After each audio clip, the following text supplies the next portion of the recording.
Would everyone please stand and face the flag while we recite the Pledge of Allegiance?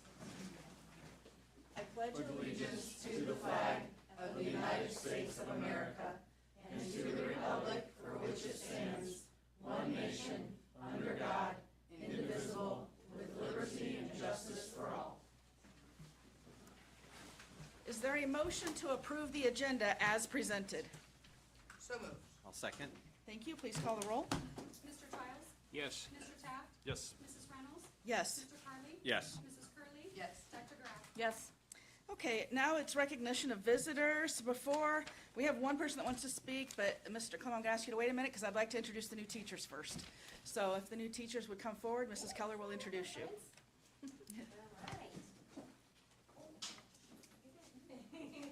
You all, so come on up in front of the board, and then when it's picture time, I'm gonna turn you around.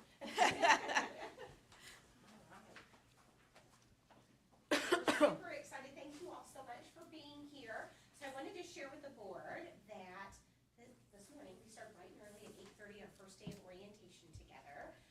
There are 16 staff members that are participating in that orientation, and then we're excited, those that we had this evening, available to come in and meet you all. So I just want to kind of go down the line here to introduce them to you.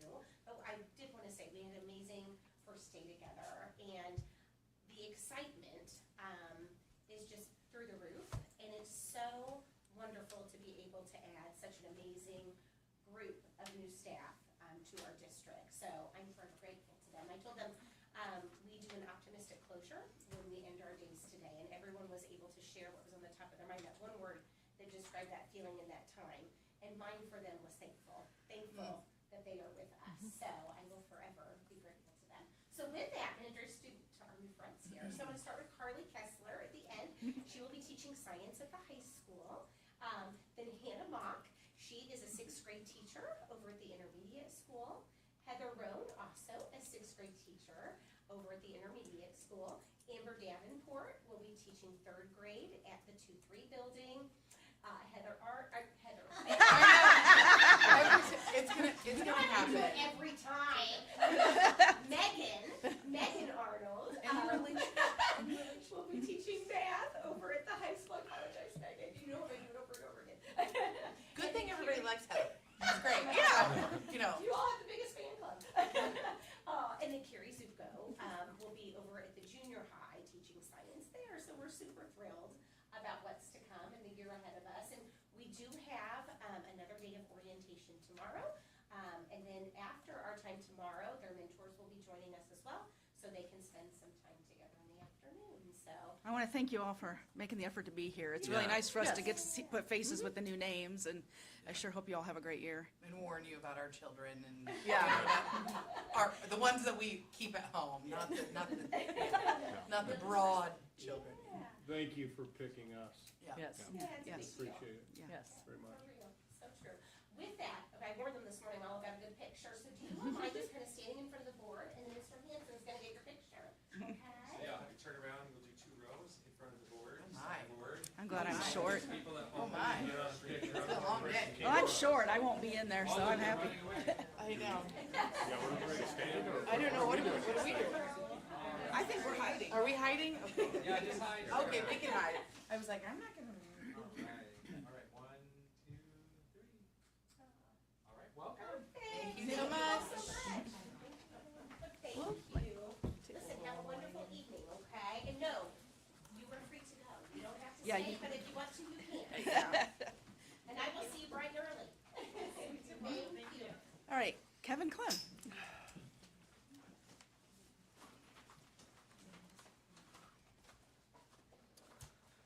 All right, kind of like the last few years, I've tried to show up to the first board meeting before school gets started, and I've just got a couple notes here, so a less formal speech drawn up, but a couple things to highlight. Obviously, one is thanks for the work that we took over, specifically with Amy and Sarah and the district office officials on the contract, but then obviously there were discussions with the rest of the board, and you still had to vote on it. We appreciate your affirmative vote on that contract. We believe it was very collaborative, not just within our own membership, but also with everyone else in the district, which hopefully sets a good precedent going forward. It really should.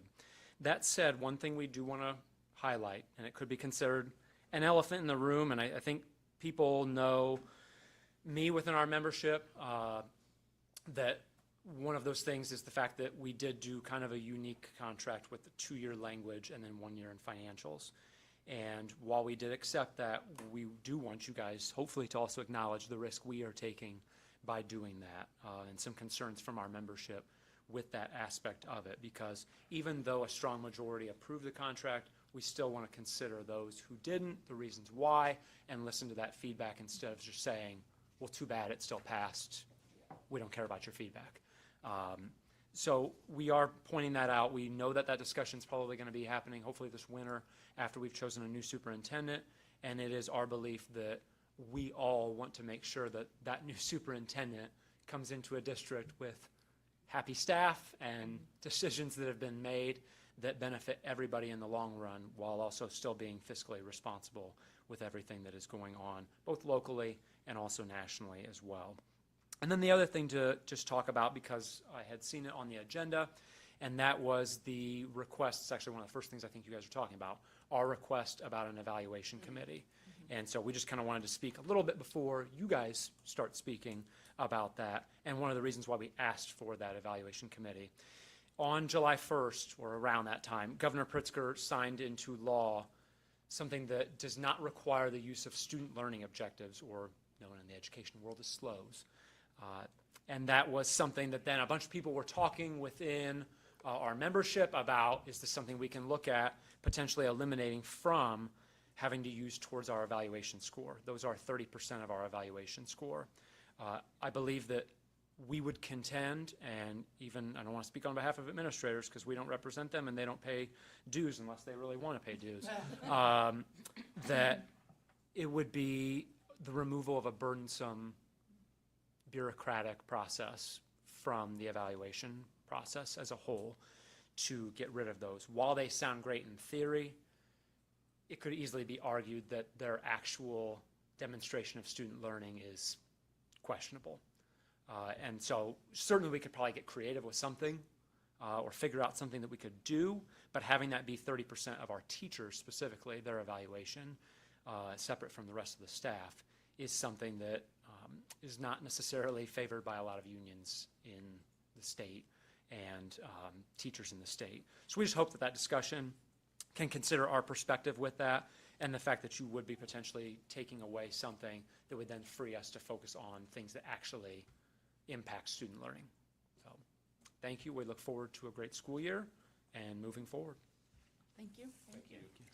Is there anyone else that wishes to address the board? No? Okay, I'll pass that down to Carrie. Would one of you let Officer Burnley know he can go? Thank you.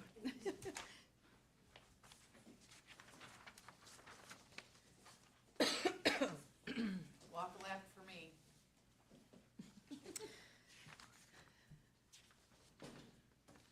Okay, next is going to be the REA request for an evaluation committee meeting.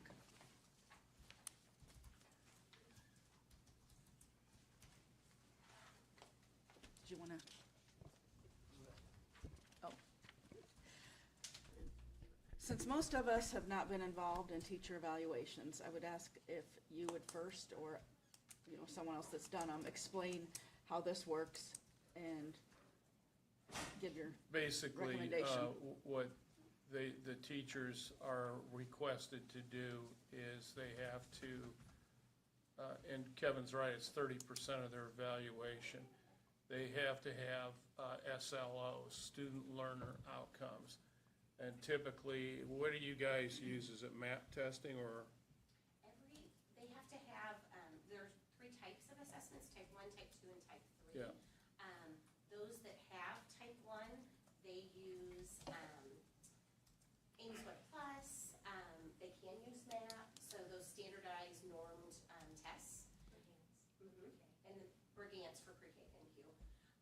And then they also have tests for, I should say, assessments that are grade level assessments too, or department assessments that they can use. So we navigate that with them. There is a process for approval to have their assessments approved as well. So yes, so there are a variety of assessments that need to be used, and they are required to do 2 SLOs. non-tenured teachers do 2 each year until they are tenured.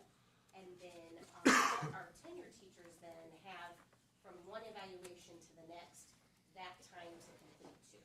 So theirs looks a little different compared to our tenured teachers. So Just that timeline. so if they can use department assessments, do they get input then on what the student learner outcomes are? So they identify what the assessment is, they administer a pretest, so they're gonna administer their pretest, and then they have to instruct for 6 weeks before they can give that post-test. So that's something we navigate as a district too, to make sure that they are instructing students and providing that even intervention during that time to see that growth then. But you have to have at least 6 weeks to do that. That looks different then, and there have been a lot of conversations over the years, even since I've been over at the district office, and navigating with that with staff and then administration as far as, you know, the length of classes, the length of the units that they teach, to make sure that they do have that 6 weeks. Especially, it looks a little different when you get to the high school and the junior high, depending on the length of what those classes are, specifically the high school, so. Now, they have to have 2 points in time, correct? Correct, so they have a pre-test and they have that post-test. I will tell you, they also have the opportunity for a midpoint review. So, in between the beginning and the end, they have the opportunity to make adjustments to their SLO, their specific parameters to what can be changed, and then the administration has those conversations with them. They don't have to make any changes at the midpoint, but it's basically a midpoint check-in. Because there are times where you may have a student that was in your population for that SLO that moves out of the district, or circumstance changes there, and they are not to be included anymore, so adjustments are made there. Sometimes, you know, whether how a goal was set, or when they reviewed their data, how they grouped their data and their tiers, and the growth they're looking for in the tiers that they set. Those are all things that a teacher, it's their responsibility to really check in on their students and make sure they're making the progress that they think they're gonna make along the way. But that midpoint check is really important too. I guess the main point of my question is, can these outcomes be tied directly to the curriculum they're teaching anyway, or are they just another standardized test? So I will tell you, when we look and chime in, okay, so, and Kim and Matt too, so with the assessments that are given, we use that data to make informed decisions as far as intervention goes, as well as acceleration opportunities. And so no, that data is important to us as a district, and there are regular meetings to discuss how our students are performing. So we are using that data to make decisions as far as what interventions are put in place for our students, and are they progressing at the right, progressing like we need to see them progressing. So, I mean, that data, we're collecting that data no matter what. So you're benchmarking all students within the district with MAP testing 3 times a year? No, so, So we use, AIMS, go ahead. AIMS, it starts with pre-K. Yes. At pre-K, we use the GOLD assessment. That's the assessment that they started using a couple of years ago. Then when they get to kindergarten, then they start using AIMS-Web. AIMS-Web goes through 6th grade. Then in 7th grade, it switches to MAP, 7th through 10th. Then at 10th grade, we don't test using that standardized test anymore. They have ACT or SAT, depending on which year it is in Illinois. And then 12th grade, I mean, at that point, they've, to do a test to determine instructional outcomes is a little bit too late. And you use that data when you have kids for your multi-tier support system as well. So when those kids, you benchmark them, and if they're below grade level, then you provide interventions to bring them up to grade level. You also use that data to determine if kids need to be transitioned into MTSS and possibly special ed. Yes. So it's pretty important data then, right? And it's at least the MAP test is a nationally normed test, correct? MAP, AIMS-Web, and GOLD, they're all national. So you can gauge how the district and the children of this district are performing compared to other schools across the country. Okay, so certainly measuring like whether kids read is a valuable piece of Absolutely. an educational institution. How does it play in then with the evaluation component? So if I'm a fifth grade teacher, or do a classroom, like I'm a third grade teacher, and there are assessments that are going on throughout the year, so we can assess kids and make sure that they get the resources that they need and all the important things, how does that play into the 30% of my performance evaluation? So it's all dependent upon the student learning objectives that they set. So a teacher, I'm So, gonna use. I'm so sorry, can I pause you there, because that was another question. So if I'm one of 5 third grade teachers, does each third grade teacher have a different set of learning objectives at the start of the year against which they're gonna be evaluated? Sure, so they make the decision on how they're gonna set up their student learning objective. Teachers can choose to do it individually, or they can choose to do it as, say, grade level. I always Okay. kind of default to elementary, because a lot of them do use Sure. grade level specific. So if they're using Ames Web, they can pool their population together. So when your population increases, that helps you when you're looking at that growth. So that's something we discuss over time too. But it's up to them. They don't have to do that way. They do not have to set it up as a grade level or a department level. They can absolutely do things individually and set those goals that way. So even if I'm one of 5 third grade teachers and the third grade team says, oh, let's set learning objectives as a team. Yes. Let's take the whole third grade, see how they grow in Ames Web, and I'm like, no thanks, y'all. I got this. Boo. My kids are going to do blah, blah, blah, and that's how I'm going to be assessed. That's a thing that we can do. Yes. Okay. And then, so how well they meet the student learning objectives is currently being evaluated in their or is being factored into their evaluation. Correct. How does that work? Like, So- are you looking like a certain percentage of They growth? set that. So all of the teachers, depending how they set their SLOs up, basically they do that pre-test and get that data, and then from that data, they do a data analysis to determine how they're going to set up their tiers, basically. So you're looking at, you may have students on that pre-test that score basically 100%. So then how much growth you're gonna have there? You're gonna have them staying steady. Yeah. But then you may have kiddos that are not close to or middle range, and so they're setting goals for how much growth they anticipate.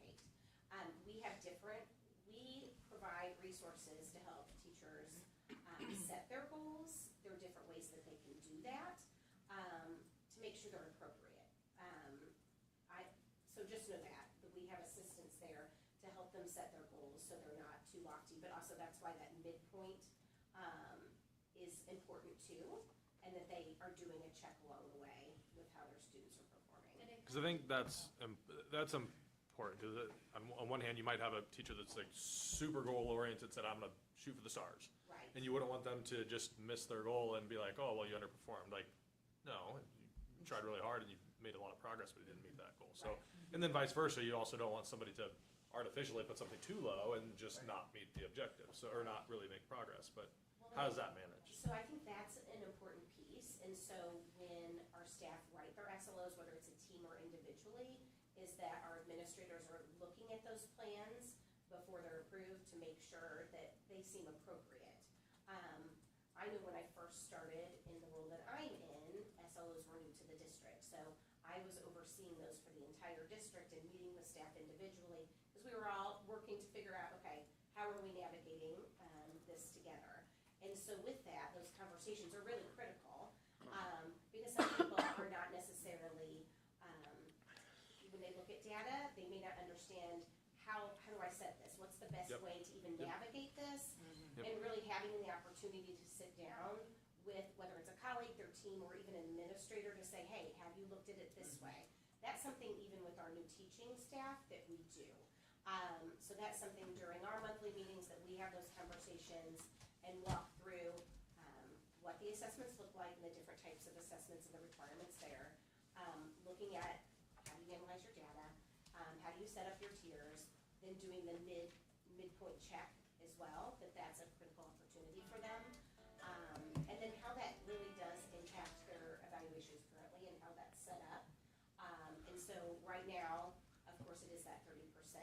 There is, in our evaluation document, a chart that shows, it lays out professional practice on one side and their SLOs on the other, and depending on what their ratings are on both, what their overall score is going to be. It's a good visual, that I know, everyone references, but that's also a tool for our staff to understand, okay, if I am, proficient here, excellent there, how does everything shake out? So that's just a communication piece that, over time has been a really important piece that we've navigated, with our staff as well. And so the ask, and so I find this fascinating, in part because I'm behind on at least one performance evaluation in my life. So I get it's looming. But, so the ask is to have a committee to talk about to have a union and administration, committee. That's the ask? And there's not a, Well, there was two asks. okay, One was the committee, one was to get rid of them.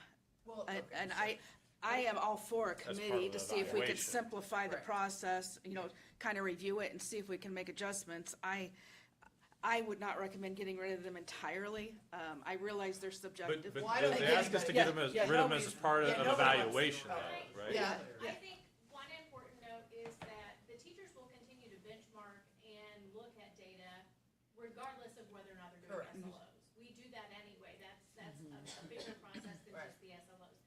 We do use SLOs sometimes to do that process, sometimes we use other assessments. But the benchmarking and looking at that data and determining where students are growing and where they're Right. not growing happens I regardless mean, it of has the to, right? SLO. It's a core function of their work. They Yeah. can Yes. overlap, but they don't have to. Yeah, and I'm not a fan, I having been a teacher, I get the whole, sometimes you can lead a horse to water but not make it drink. I get that. That's why I would be willing to look at a review of how it's done and see if there can be changes. But I'm not willing to tell the public that the teachers aren't responsible for the What kids' if- learning. And that's why I'm willing to look at the process. Yeah, no. Yeah. And I But- don't think that's what, I mean, I Yeah. don't think that's Yeah. what they're asking either. So I think we Yeah. don't necessarily know what they're asking, which is why it's valuable to get in a room and talk about it. Yes. What works, what doesn't work, where do we think it could be valuable, that there was teacher evaluation in our tradition of excellence prior to SLOs being a thing that was used in the district. So, I'm all for, I don't know if there's an action item here, because I would move for an evaluation committee. No, I don't think we have to take them action. Okay. The other thing that I want to make sure I understand properly too, in terms of the process of these SLOs is, by the mechanics of it, it strictly says that the teacher is either meeting an objective or not based on their performance. But in theory, that could be attributed to other things, like maybe it's a new curriculum or a curriculum that's not fit for purpose or something like Or a that, kid right? has mono and then tanks. I'm just saying, That's why is you there? have That's why you Is there have a the whole way group. Yeah. to isolate, just those items and their impacts on the student learning and those sorts of things? Because I'm assuming not, because that's getting really detailed. But that's the other thing I would be concerned about, is if they're not given a fair chance from they're putting a new curriculum into place, and maybe it's just not, it's new, right? Anything that's new is gonna be a learning curve. Well, So and- is there that situation that comes up as well? I don't know, because I haven't been in the. Well, in the interest of time, I feel like you've all kind of given a direction. I would say that Rolf and Kevin and I need to meet and decide how the committee would look. Yeah, and if I think having district staff, building admin, and representatives of the association, and they can be responsible for making sure that all the grade levels and the kind of distinct, I would suggest, Stakeholders. before you jump in this with both feet, is that you probably consider if you want to do this before you have a new superintendent hired. And I would probably recommend that you would wait until after you have that person on board. That makes sense, because I wouldn't have implemented it this year anyway. I think certainly having right, nope, you're not wrong, but I think certainly starting the conversation and identifying where there are pain points, is there training, we've had a lot of new teachers in the last, 3 5 years. So is that a place where we feel the association members say have a particular pain point? Can we get some additional training? Can staff get additional training in blah, blah, blah? And the building admins say, of all the things, this is the one that makes us stabby. And say, okay, well, how do we work with what we've got for now in the way that's least onerous? And then we have a new superintendent who has, is gonna have a perspective, and that's gonna be in a few months. So But we can Yeah. talk about getting the committee set up and then have Sure. it start meeting once the new superintendent is hired. Yeah. So I'll be reaching out to you, okay? cool. All right, district leadership and building leadership teams. I put this on here, partially because Rolf was looking for history on how these existed at one point, and then there were a few things connected to it that he's gonna present, that he wants to be included on their agendas going forward and that kind of thing. So, to review, BLT, that each building has a building leadership team. I can't remember for sure how many are on each one. They usually try to get all the grade levels or in the high school, all the different areas represented on it. And then one member of that BLT is always sent over to be part of the DLT, district leadership team, who is usually made up of the superintendent and all those building reps. And in his past, we've had a board member sometimes and not others. I think we should probably have a board member, doing that and be consistent. And normally that's been the president, so I'll do that this year unless somebody really wants to argue, So, and then we can, you guys can change that going forward under the new superintendent or whatever. But then the thing that changed with that with the contract is those DLT members that they're getting a stipend. Didn't we agree on that? Well, I mean, we have, Yeah. for the first time ever, we have contract language on this Yeah. point that actually does include, that actually sets out that we have a board member on the DLT, and that then the district, either the board with the superintendent with the input of the board would identify the other essential leaders, to participate in the DLT. And the contract does include a stipend for, BLT members, Okay. which is, as we go forward, they're gonna be, working together to figure out how that role makes life easier. Okay, and would you like to jump in and talk about the other topics? Yeah, related? I have a very brief presentation, but I looked over the language on the DLT and the BLT, and I have a meeting with Kevin next week to have him educate me a little bit about it. The language on it in the contract is pretty, not restrictive, but exclusive. Basically, from what I interpret it, is those would be used to solve problems, but there is one word in there that says to be used for curriculum. Now, the school improvement, continuous improvement model that we're looking at, can you display it, John? Actually has very similar organizational structure, and I'll show you in a minute. Sorry, we're gonna play this fun game. What? We're gonna play a fun game now with the monitors. I can't hear you. See which monitor Oh, is okay. gonna play nicely. In fact, the continuous improvement model that I've always been familiar with is PDSA, Plan, Do, Study, Act. And it came out of the Deming Institute, which is basically used in organizations. I don't know if ADM's used it, but Caterpillar's used it. It's similar to Six Sigma, Lean. It's pretty neat. But what I was really encouraged about was the fact that the State Board of Education has adopted continuous improvement model that's very similar to it. So I think what I would really like to do, I know I'm only here for a short time, but I would like to adopt something and work with the union to set up a shared leadership model based on continuous improvement. And the most important word is collaborative and stakeholders. School improvement makes schools extremely well organized. It reduces waste. It's inclusive of all stakeholders. And it also improves schools. Can you, go ahead? And, I mean, it makes schools accountable to taxpayers. It prioritizes professional development. For example, if you have school improvement goals and you find a portion of your students where they're deficient in reading or math or whatever, it prioritizes professional development to be used on addressing those weaknesses in your student body, rather than somebody comes and says, hey, I want to go to a conference in, Boca Raton, that's all it, no. yeah, Somebody get- something. It also identifies the needs of the learning community, but I think the most important part about it is, I don't know your students. I don't want to make decisions for your students when you guys know those kids much more than administrators do. So I think it's a very important part of it that the teachers are consulted closely. Can you go to the next one? And that's, go back just one. The last one you'll see where it says promotes collaboration and shared leadership. This is the actual model. I don't have my glasses on, but it's very similar to PDSA. The two on the right are actually separated, and that would be the D in PDSA. And this is Plan D Study Act that was out of the Deming Institute. It's not a new model, it's relatively old.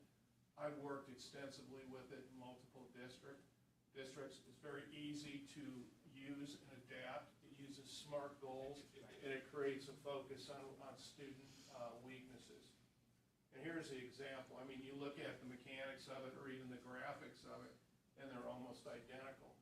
What's really cool about the state model, and that model I will be recommending that the board adopt for school improvement, is that there is so much support for it online. I mean, they've got resources out of the craziness that teachers can use for interventions. They actually have the documents, SIP documents they can use. It's just amazing. The state boards put a lot of effort into it. When they first started doing this about 5 years ago, it was for all schools, and at that time, they mandated schools to use this. Now what they're concentrating on now are schools in status, because a lot of times, those are schools that don't have a whole lot of money, and not a lot of organization. The first one in it is identify local needs, and you'll notice some of the wording is very similar to what's in the contract. School leadership team, stakeholders advisory group, conduct a school level needs assessment, conduct a root cause analysis. Basically, your SLT is very similar to your building leadership team.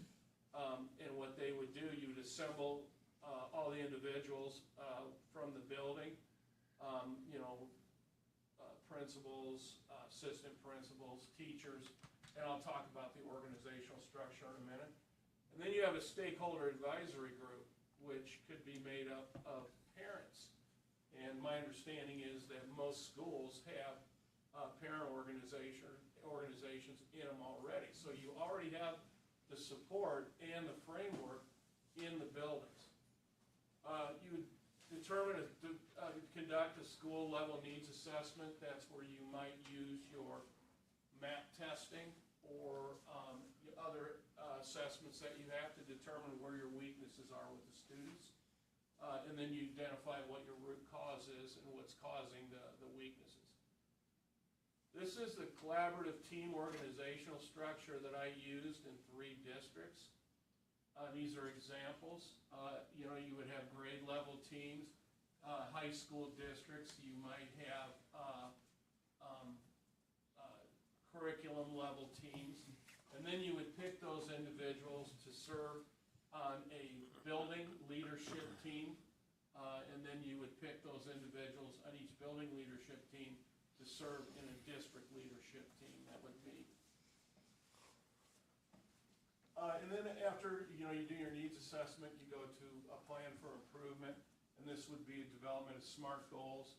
You determine key activities, mainly your interventions to attack where the deficiencies are, and then you pick the local assessments to measure academic progress.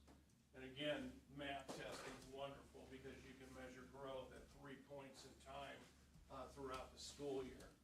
A big part of this is the monitoring of the plan, where in 4 different times quarterly, those school improvement teams would present any growth to the board, and that creates accountability for the teachers, but most importantly, the community itself.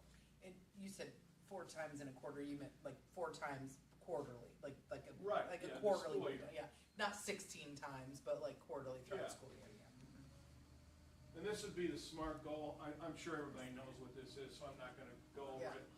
You know, it creates a point in time, it's specific, measurable, attainable, results-oriented, and time-bound.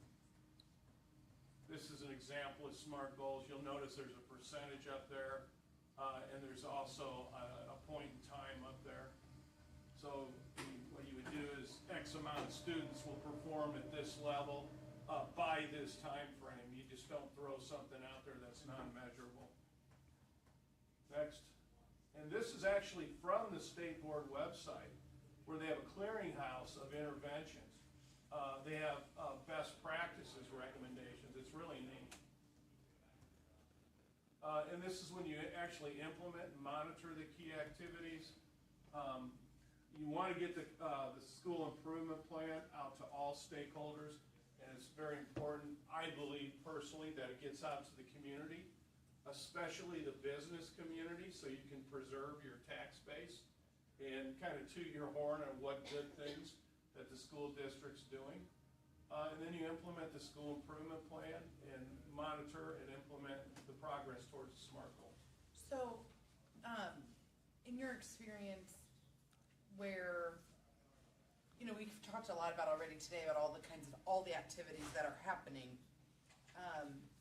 In your experience, is it typically, it is kind of structuring activities that are already happening in a measurable way, not like a whole heap of brand new, like, when, you know, you're doing assessments, but it's aligning them so that you are measuring them in a, Basically, what you're doing is you're creating organization Right. in the learning community. And you're also creating a calendar-based organization. So everybody in learning community knows, okay, this is what we're gonna do at the beginning of the year. It's embedding it in the culture. And it's not something that, you know, it's just a flash in the pan. You embed it in the culture, and the board and the learning community has to be committed to it for a long time. And it feels, so part of it feels like the effort would ultimately be focusing energy in a consistent manner rather than frenetic activity. We're testing this, and then we're looking at that, and oh, we've got an issue here, so let's try this intervention and this, and like kind of tying all of the things together. Is that essentially how these things are all kind of integrating? Yeah, and then another important part is this. This is the adjustment. So let's say you give it the college try, okay, and you go through the entire year, and let's say you miss that benchmark slightly. It's not a point in time where you beat everybody up and hit them with a stick. You go back and you reflect, you determine where you could improve it, and then you implement again, because if you look at the graphic, it's cyclical. It's like a wheel. So you get in that cyclical process, and every year, you know, you're going to review it at the end of the year, you're going to adjust it a little bit, and then you go through the whole process again. Did we miss it because we failed to act quickly enough on this, or was the goal too high because we Sure. outperformed and? Or you might look at your data and your demographic data from your students. Also, what this is very helpful for, that I would strongly suggest that we did, is when you have these district or building leadership teams, and I'm not sure they can be called that because, you know, you might have to change it or align it with what's in the contract, is you have grade level teachers meet, or cross-grade levels. Let's say you have first-grade teachers, and they have a group of kids that they've struggled with that are still below grade level in reading or math. They have conversations with the kids that are moving on to the second grade level, and they say, hey, you know, I've got these 3 or 4 kids that are gonna be into your section. You know, this is what you're gonna have to do to continue to help them improve. So you're creating conversations with all the teachers.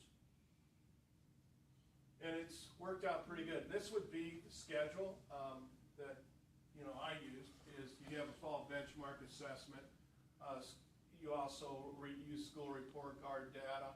And typically what I've done in the past is they, you know, the teams come in, they present to the board. They talk about the fall benchmark data. They get to talk to the school board about the school report card, where their successes were, where their weaknesses are, and then they present the SIP, and these are the deficiencies, this is what we've identified in the data, and this is what we're going to do to attack it, to increase learning and help the kids. Again, you come back in the, I'm sorry, that shouldn't be fall, it should be winter for February. You present to the board again on the progress of the SIP.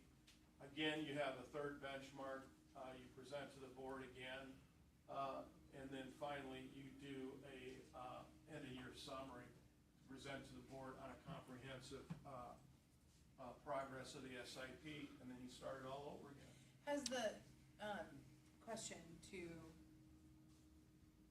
people who, I don't know, maybe remember better, was the board getting twice a year typically assessment updates? Or did it just depend on what the building admin put in their reports at various times? Cause I know, I remember I just remember it fall being and in their, spring, being in their reports when they were doing. when things were coming, Yeah. whether, Yeah. depending on when they did testing or what. Mhm. I like this a little bit better, just from a sense that it brings it more front and center in terms Yeah. of, it highlights it. Maybe a couple of thoughts that come to mind for me on this is, number one, I like these types of approaches, because it's a mechanism to hold us accountable. Yeah. Sometimes I think there's a lot of different studies and they all have their own merits. I think for me, it's like the big thing is that it holds you accountable to a schedule to actually do them and then actually have those conversations. So I do like that. But I do, one thing maybe you can share thoughts on implementation, because remind me, the building leadership teams will have the principal in there, right? BLT, representatives within each building along with building administrators.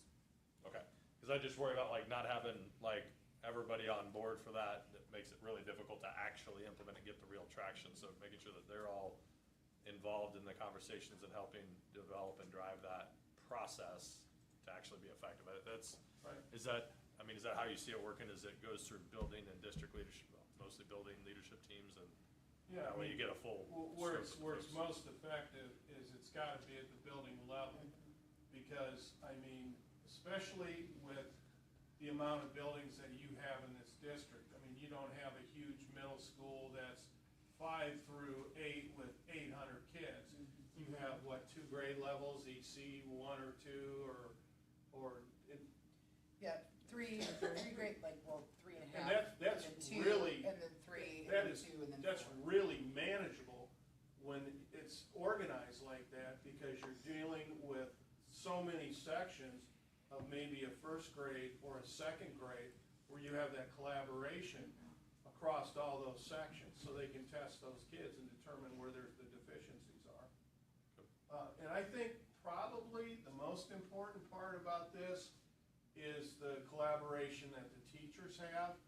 But in my opinion, at least what I used to do, I didn't present the benchmark data. I brought the test scores sheets and shared them with the board, so they were actually able to see them. I also directed all the building principals to send those home, because there's individual reports for each kid, and they would get them. Okay. Big fan of sending So- reports home. That might be happening here already, I don't know. And remind me, are we taking any sort of action to vote on this or anything? It's It's just just gonna be something Just you're gonna put up? informational. Okay, is it, I mean, I think what would be good too is just, as we go through the year, as you implement and everything else, just to get a regular update on it, cause I wanna make sure I understand how it's flowing through the entire school district and how, how you guys are having to implement and what's working and what's not and that sort of thing, so. And I think, right, that's kind of the point of the quarterlies, right? So while you're reporting on, like, looking to February, for example, coming to the board and the progress would be both like, man, this was a lot hard, this data point that we utilized was a lot harder than we expected, and so we won't do that next year. But, you know, we're gonna see it through, or we've abandoned it and started and replaced it with something else. Like, those touch points are, intended for that. It's as well, right? something else that I would encourage you to do as a district as well, is when you conduct professional development activities within your buildings, invite parents to come to them. Make them inclusive. Because I guarantee you, if you go to the local restaurant up here and you talk to taxpayers or some parents, they don't have a clue what's going on in the building. And I'm not saying, I'm not criticizing or bashing anybody, but I think the more that you can get that message out to the community, what's happening, what good things are happening within the buildings and what a great job the teachers are doing, they appreciate it. I mean, we had a big week of testing for our teachers and administrators in Canton for PDSA.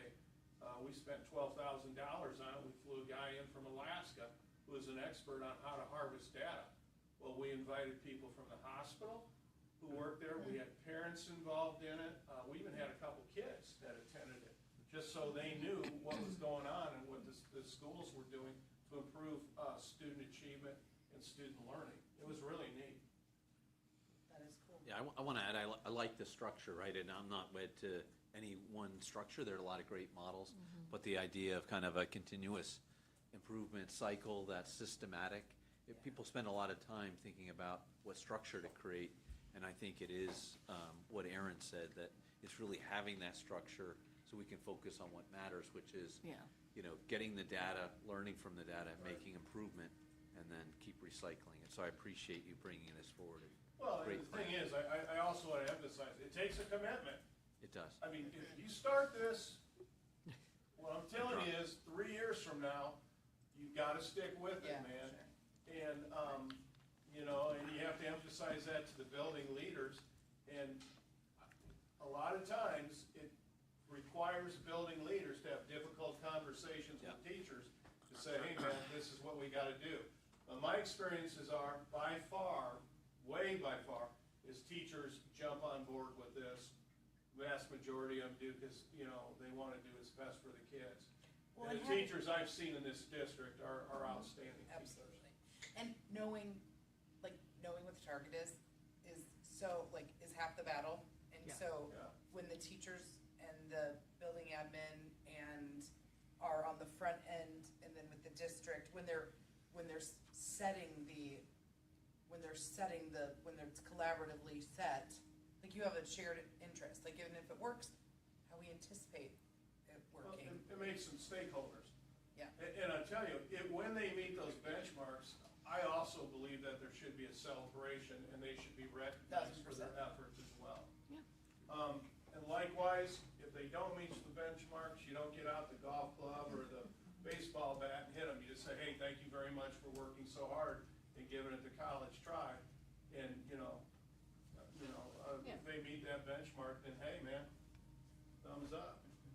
What's the next slide? I can't remember. That's it. All right, that's it.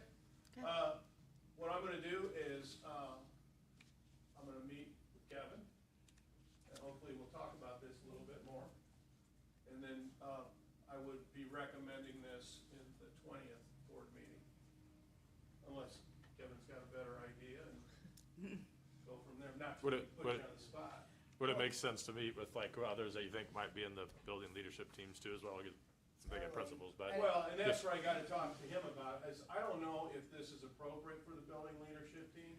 Because if it isn't, I would suggest or recommend that we create maybe a building school improvement team that's more concentrated on curriculum, and school improvement, and a district leadership team that is more concentrated on curriculum and school improvement. Okay. I think you guys will have a good conversation. You'll also get to meet likely the other co-president, I've Christine. met her. Oh, yeah, Nice isn't she girl, great? very Yeah. nice girl. She's, Yeah. they're good combo, watch out. They good cop, bad cop you every once in a while, so. She's back now. Yeah, right. Yeah, right. Thank So, you. And I'm shy. yeah, right. I just, my only worry Two is jump over the there. committee eating the crap out of No, people. I just so. added to it. Very- That, Yeah. so to the extent that we can, that would be my only concern is, because we do have a lot of other things, other activities going on in various buildings at various times for various things, that to the extent that From we my can have that. experience, I had two separate committees for a while, Yep, and the work ended up melding together and correct. Yeah. it really did. Well, and especially since we have contractual provisions that provide a stipend for one and not the other, I would have a concern about how work would be divided and how those kinds of things. And so it's good to have the expectations of how the BLT, because the contract language is really just like other things including kind of like right? And so it could certainly fall in, it's broad enough. But having an expectation before the building teams pick who they're gonna have on these teams, knowing what they're potentially, kind of what kinds of things they're gonna be working on. Sure. Okay, so next, Dr. Graff and Mrs. Keller, would you be able to give us an update on where we are on the General Education Committee? Well, we are meeting on September 11th. We haven't met since then. Okay. So I was surprised to see that on there. Well, it's just to see where we were at. Yeah. We have yeah. a meeting scheduled for September 11th. I don't remember what 6 time o'clock. it is. 6 o'clock. 6 o'clock. Okay. Do we have new selections? Because people were appointed to the committee based on, No, those Building- individuals. Yeah, that was to stay. okay. So they will, yeah. Because it was Got it. so close to the end of the school year, I would have expected Yeah. this to be their first term. Yeah, we only had one meeting, Yeah. so. Oh, So we just met, in May, and then we're able to really, walk through what the Agenda Advisory Council, the purpose Right. behind it, review the Constitution. There was a great conversation too about what potential topics, agenda topics that could be moving forward too. So, that's, I feel like, given us a great base to really create the agenda for September. Yep. So. Okay. Perfect. That's all I wanted, just an update on where we were. Yep. Okay, next, Stakeholder Advisory Group. It lists me as the presenter, but I'm actually gonna ask Rolf to present on this. One of the things that the board was most interested in was transparency. This kind of fits into the continuous improvement model for the district. What I always had that was very successful as well, and I'm not saying what I've done is best for this district. I just want you to be aware of it. But we had advisory groups that were made up of primarily businesses, taxpayers, and we would meet quarterly, and it was mainly people from outside the district, kind of outside looking in. And we would present them with the budget. We'd, do a presentation for maybe an hour or so, talk about the levy. For example, if there was construction going on, which we had not as much as you guys got going on, but, we would give them tours of the building, basically showing them what their tax dollars were doing for the school. We even showed them the test data on the students. We did that to build trust within the community, to build transparency, to educate people where the tax dollars were being spent. And it was really cool experience. By outside the district, you mean the businesses are in our district, but they don't have a direct connection to any staff, that kind of stuff is what you mean. Teachers, Yeah. kids, Yeah. so not Yeah. just parents. Again, it goes back to educating the community as a whole on what's going on in the district, because a lot of folks, they don't have a clue. They just write a check and they don't know where the check's going to. And I'm guessing probably 50% of the tax dollars in this community are going to this district. if it's not at 50% or maybe even more. Typically, what we did with it was that school board members would pick 2 people or 1 person. I think it was 2, because it would create a pool, and then the board president would appoint a group of people to that committee. And they wouldn't serve forever. I mean, they would serve maybe 1 calendar year or maybe 2 calendar years, and then they would pick a new committee. What his suggestion was when he talked to me about it was, the 6 of you would each present 2 names to me, and I wouldn't nominate anybody, but I would pick the group based on the nominations you guys made. And if we're gonna do that, I would suggest you talk to them first to make sure they want to serve and, be willing to serve, There's a lot of names that came to my mind right away that I think would be interested, locally, but yeah, if you guys are okay with that plan, that's the homework I would give you, is to start working on finding a couple people that you would recommend to be on the group. What I would suggest you do is maybe think about it. I will get more data for you on it, and I'll email it to you on what advisory committees are actually doing in other districts. And then maybe formally have a group of people's names, maybe by November. And then target a first meeting date sometime after the first of the year. And then set a schedule where they meet, throughout the year. Yeah. And like I said, it was usually 3-4 times a year, typically when there was important things like levies, budgets, school report cards, maybe give them a tour throughout the facilities, and give them a breakdown of how many employees and teachers and, what it costs to run the district. And also maybe even have people present to them, like teachers. Maybe have them present, a school improvement model to them, so they understand what's going on, what's happening with their district. Yep, or something cool that the kids are doing, Yeah. like Right, yeah. Dude around the Rube. Everybody loves a Rube Goldberg. Okay, next, IASB talking points. They wanted me to remind you again about Super Saturday on September 13th, which we've talked about before. Also, IASB has an online community. It's only been in existence about a year. It's a platform where you can connect with other board members and get answers to questions you have and share resources and experiences. It's not a bad idea, because, there's not a lot of experience on our board, and that you can go get, answers from other people with experience, So it's just called the IASB community. You can find it if you go to the IASB website. And then, this wasn't a talking point, but today, registration opened up for the fall dinner meeting, which is going to be held at Lincoln West Broadwell. I have asked Carrie to get me registered. If any of you are interested in going, she'll get you registered for that dinner meeting. There's not gonna be one specific speaker at this one. They're gonna do a panel of topics. You can move around table to table and talk about different topics. And in fact, the attendees kinda get to vote on what topics they want to discuss and hear about. So I'm kind of excited about it. And, What date is that one? October, I am so sorry. I should have had that on my notes, and I That's what I was didn't. about to ask. It is October, like right at the beginning. October 2nd, Thank you. That is right at the beginning. from 6 until 8. Yes, and, last time, I went to a dinner meeting, Andrea and I carpooled, so anybody that would be interested in carpooling, we can always do that as well to get up to Lincoln. I call the ox. So that's it on that, and then, Teenagers were like, yes. Dr. Kaler, I have down that you were gonna present to us on quarter day absences? So, during the contract, we talked about quarter day absences. We threw the idea around, we talked to it about it both as a group, but also as individual teams quite a bit, and how this all fits together. There's some things that have come up that we just really need to iron out. It was some discussion tonight, and I'm gonna really turn it over to Carrie, because she sees that on the absence end of it. Working with her and Mandy and Laura on how they see the absences.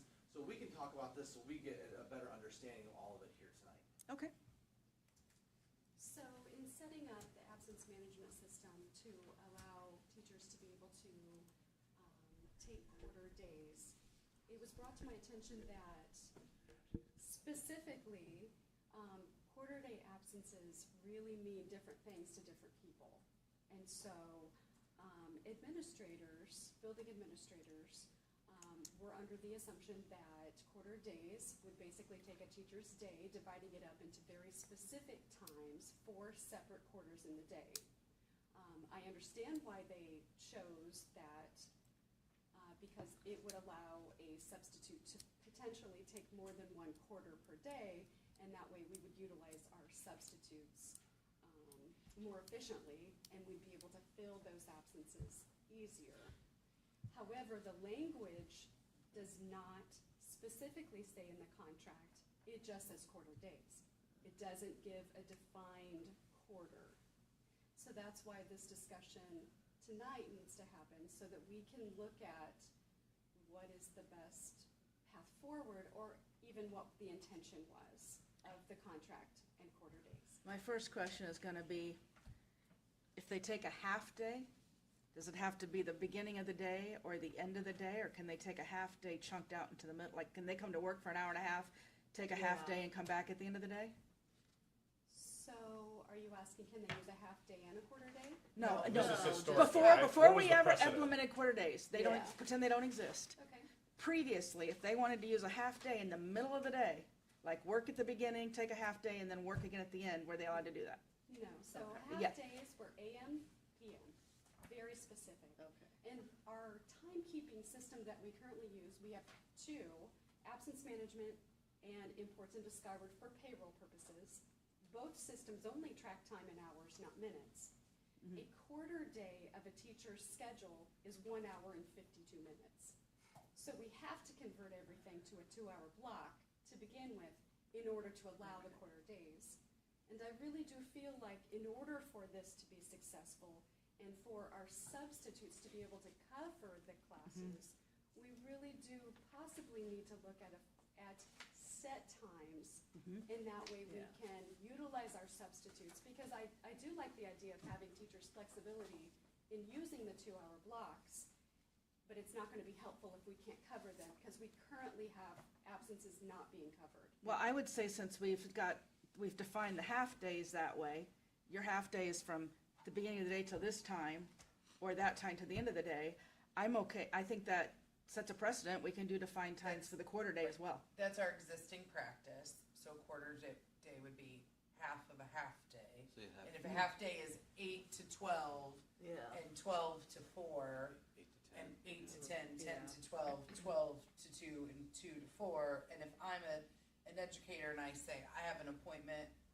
and I'd like to use a sick leave, I'd like to use sick leave time in a quarter day increment, and I know I have my prep at whatever time, and so I wanna butt up, so if I'm late, there's not a kid sitting there, right? I'm gonna say, and I'm taking the third, and I'm taking from 12 to 2 again, right? I think without that structure, it would be administratively unworkable. I can say, Yeah. we Yeah. I can say we did not, Yeah.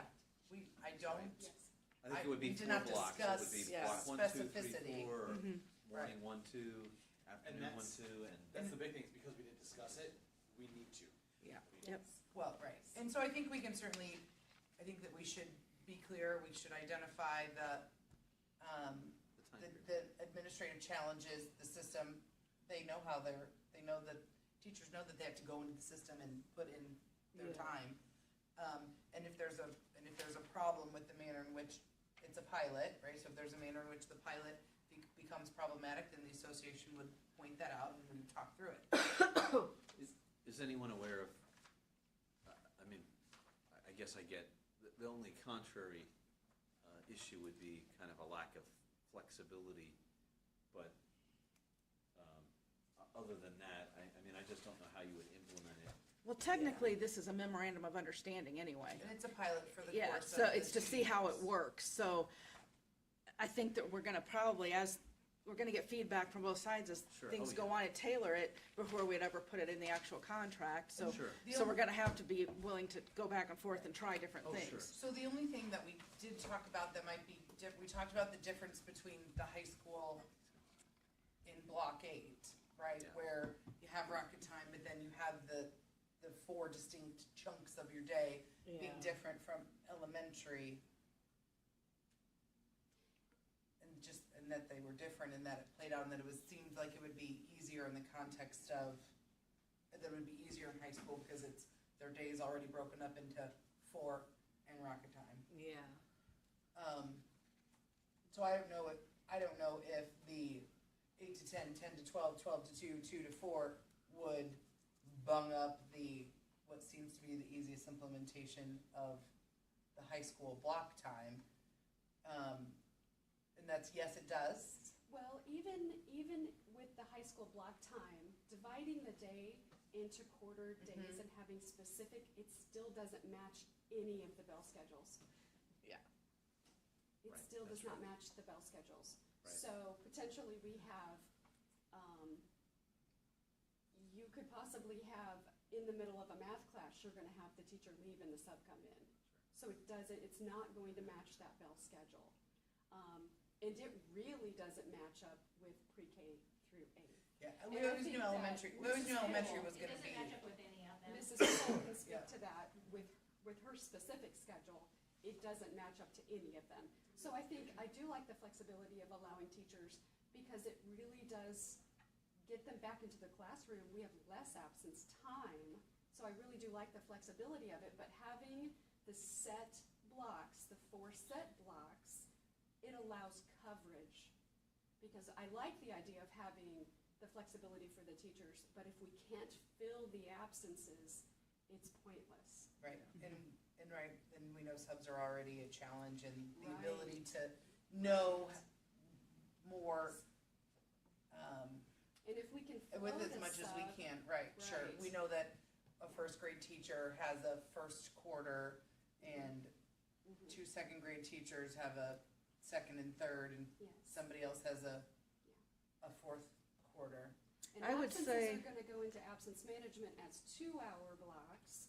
It allows that 8 minutes in case they need to do any travel time to a different quarter in the district. So we have a little bit of logistics we're trying to work through with that. Okay. I would say that you and whichever district office administrators are appropriate, come up with what those 4 set blocks are that make the most sense, and then that's what we would support, but that should be the set blocks. I mean, And we does do anyone on the have- board have a differing view? I mean, I certainly think that we Yeah. should talk to and I expect that in the doing of the thing, you would be checking with the building administrators and not, Actually, the building administrators have given me What they would what propose. the preferences are, yes, and so we will just have to work with so can you, everyone as a whole. because you can't program a junior high absence management that the 4 quarters are their first and second, third and fourth, fifth and sixth, 7th and 8th. It doesn't program it in there, however, they can do a custom absence that they can actually choose, and they'll need to do it in a 2-hour block. Yeah. And then we just need to let the substitutes know, please arrive at this time, you'll be working until this time. So we do have a little bit of challenge about communicating to our substitutes also. But the 8-minute difference will help as far as traveling between positions. So we're just gonna give it a try and try to be really flexible. So if and- it sounds like we don't necessarily need a district-wide 8 to 10, 10 to 12, but unless No, we need building specific. building-specific Yeah, 2-hour blocks. yes. Yes, yes. Okay. Yes, and we have the groundwork ready for that. Perfect. But I just wanted to make sure that the language wasn't going to be a problem. No, I mean, it's a pilot, we'll continue to, I like the idea of it being I like the idea that it's a specialty, that we're not hard coding something that every time it doesn't work, you have to go back in and start all over or Right, something. Right. That where it makes sense with the high school being like, 1 block is 1, or, this hour, of the 4 hours or whatever it is in these 2-hour increments. And if it's a problem and if it's a challenge, the association can certainly raise that with either, if it's a district-wide problem, they can raise it with the district. If it's a building-specific challenge, then it's a thing they can raise at the building level. The only other question that came up with setting up the quarter days, I I know we're piloting with the REA and with the teachers, but the other support staff want to know if quarter days are going to be allowed to them also. I mean, that's a district policy, that would be a superintendent opportunity, and it doesn't need coverage, and I am all for letting people use their time in a way that we get the most work out of them, so that they're not catching up all the time and feeling overly frazzled and I think such. 100% that would benefit our support staff. I think that we have difficulty covering aide positions and secretarial positions, Sure. and so I do believe that that would be beneficial. Yeah. I think the challenge that we will have will come with our transportation and our bus drivers. So the question So- came up with quarter day, is our Mhm. transportation that are a regular route person, Mhm. they drive a before and after school route. Yeah. You can't give them a Yeah. quarter day. No. Yeah. Done. Day. Okay, So that's, Versus- well, okay, let's not make a stupid choice because we wanna be consistent. Let's be Yeah. consistent where it's logical and it makes sense. Yes. Yeah. They already are not in the same, it's not apples to apples, they're not Exactly. the Right. same. We wanna make sure Yeah. that you guys understood that that's something Sure, that we're not doing as absolutely. well. Yeah. Please don't have them do one neighborhood and then stop. Yes. And wait for a bus driver to come and do the other half. of Double the route and the drop them second off. half. Well, we just wanted you guys to Yeah, know that that is cool. something that we're navigating. Yep, I Yeah. think that is, I love that you guys assumed that we would be like, yes, please use your discretion in Yeah. and your judgment in an intelligent way. Yes. Absolutely, Now, we got those you. drivers that do two pre-K runs in the middle of the day, they would be able to do it, because they could take just their morning route, just their early pre-K, afternoon, or second pre-K, or their afternoon. And again, But they are that's- not working, they're not working full days such that, part of the reason why Yeah. quarter days were identified as something valuable, and one of the reasons, and I'm not speaking about what we talked about in negotiations, but at least from where I sat, was the idea of, like, when you're pregnant and you are going to the doctor 6 times a month, like, that's 3 full work days, right? Before you have a baby, and when you're trying to get your kids ready to be prepared for maternity leave, for Yeah. example. Like, we want people to be able to schedule, to live their lives Yeah. in a way that's healthy and doesn't make everyone stab themselves, and then, and be able to do that. Now, bus drivers have a little bit more flexibility. They can go before their pre-Ks, they can go after their pre-Ks, they can do before and after. Yeah. If they're working a full day, it makes sense to then allow for that flexibility, because they otherwise wouldn't be in a spot. But if they have a block of 6 hours in the middle of the day, schedule their doctor's appointments then. I totally agree. We just wanted you guys to know. Yeah. Yep, I appreciate it. No, Yep. appreciate it. Yep, please. Okay, so we'll move on to Board of Education Committee reports. Finance will be first. Mr. Taft, and then Dr. Kaler, jump in wherever necessary. Yep. So I think we all went through the last budget, and I think the rough math came in, general education fund, and really across the board, we had a net deficit of 300K or so last year. So we are, has put the next year's together, the forecast for next year. This is gonna start, again, I wanna stress that this is preliminary, there's a lot of assumptions built in, we do not have all the answers in, but it does look like we do have a pretty large deficit, next year, that we need to just be mindful of. I think the math that I came up with, there's kind of some ins and outs between all the different accounts, but when I try to distill it down to like an adjusted rough number that we need to be mindful of, it was, between 2.3 and 2.6 million. So that's obviously somewhat significant. Again, there are a lot of funding pieces that are not set in stone. I think a lot of the spending too that's out there, we've talked is we wanna make sure we have something conservative, but something that we can down on paper so that we can work around and be thinking about. Again, I think about when we make decisions in regards to different programs like Parent Square, it's like, okay, we're gonna sign up for this, it's gonna cost us 10 grand. Like, be mindful of that. Yeah. Where that one was a win is, it was also a reduction of 30 grand. So that was a good investment, right? As we got rid of a $30,000 expense, we replaced it with a 10,000, we're net 20 ahead. My mind works in deltas, Yeah. Plus minus versus last year, plus minus versus other programs. And so maybe just to break down this 2.6, we're losing funding 965,000. I don't want to get too in the weeds on that, but it's a big number. that we're losing in terms of funding. And hopefully that we find out that that number doesn't really come to fruition, we get something a little better. I think there's a handful of different categories that, maybe there's something to. Is that fair? Like, we're not We're firm gonna on, get right? some small amounts Yep. to cut that. We've been talking about this, I started talking about this, I think in last November or October, that funding cuts, revenue cuts are coming, okay? We knew ESSER. We knew there's some state cuts. We knew there was a very strong chance of going to tier 2. We found that out yesterday morning. We did go to tier 2. Previously, in FY '25, we got $386,000 in tier money. This year we got $126,000. So we didn't lose money, but we did not gain the revenue that we had hoped. I told you guys that it wasn't just that we had found out some information. It wasn't just dependent on CPS, Chicago Public Schools, going to tier 1 would bump us. There were other large schools, Elgin, Peoria, Springfield, all of them went to tier 1. All right, our percentage adequacy was at 78%. The cutoff this year was 75.62. Ours was what, say that again? 78%. The previous year, we were at 73.8, and the cutoff was like 75.2. So we were really close to that line, or 75.85. And so we were really close to it before, and with all the other schools dropping down, we definitely got bumped up. I do know of some schools that actually went down in their adequacy amount, but got bumped to tier 2. Because so much movement of so many big As soon districts. as Chicago goes down, 43 million of the tier money for tier 1 went to Chicago.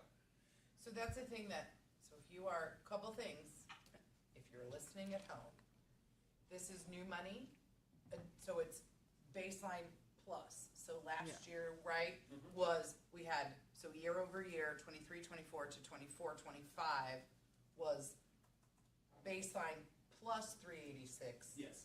And this year, 24-25 to 25-26, it's baseline plus 126,000. So the way EBF is written, whatever new tier money you get becomes your hold harmless level for the next fiscal year. Got it. So as long as EBF is not prorated, even if they don't put tier money in, we get that, what we got last year, plus the 126 moving forward. Got it. The only way we will get less money if the state has to prorate it. Yesterday I had a call with Dr. Matt Seaton, the CFO for ISB.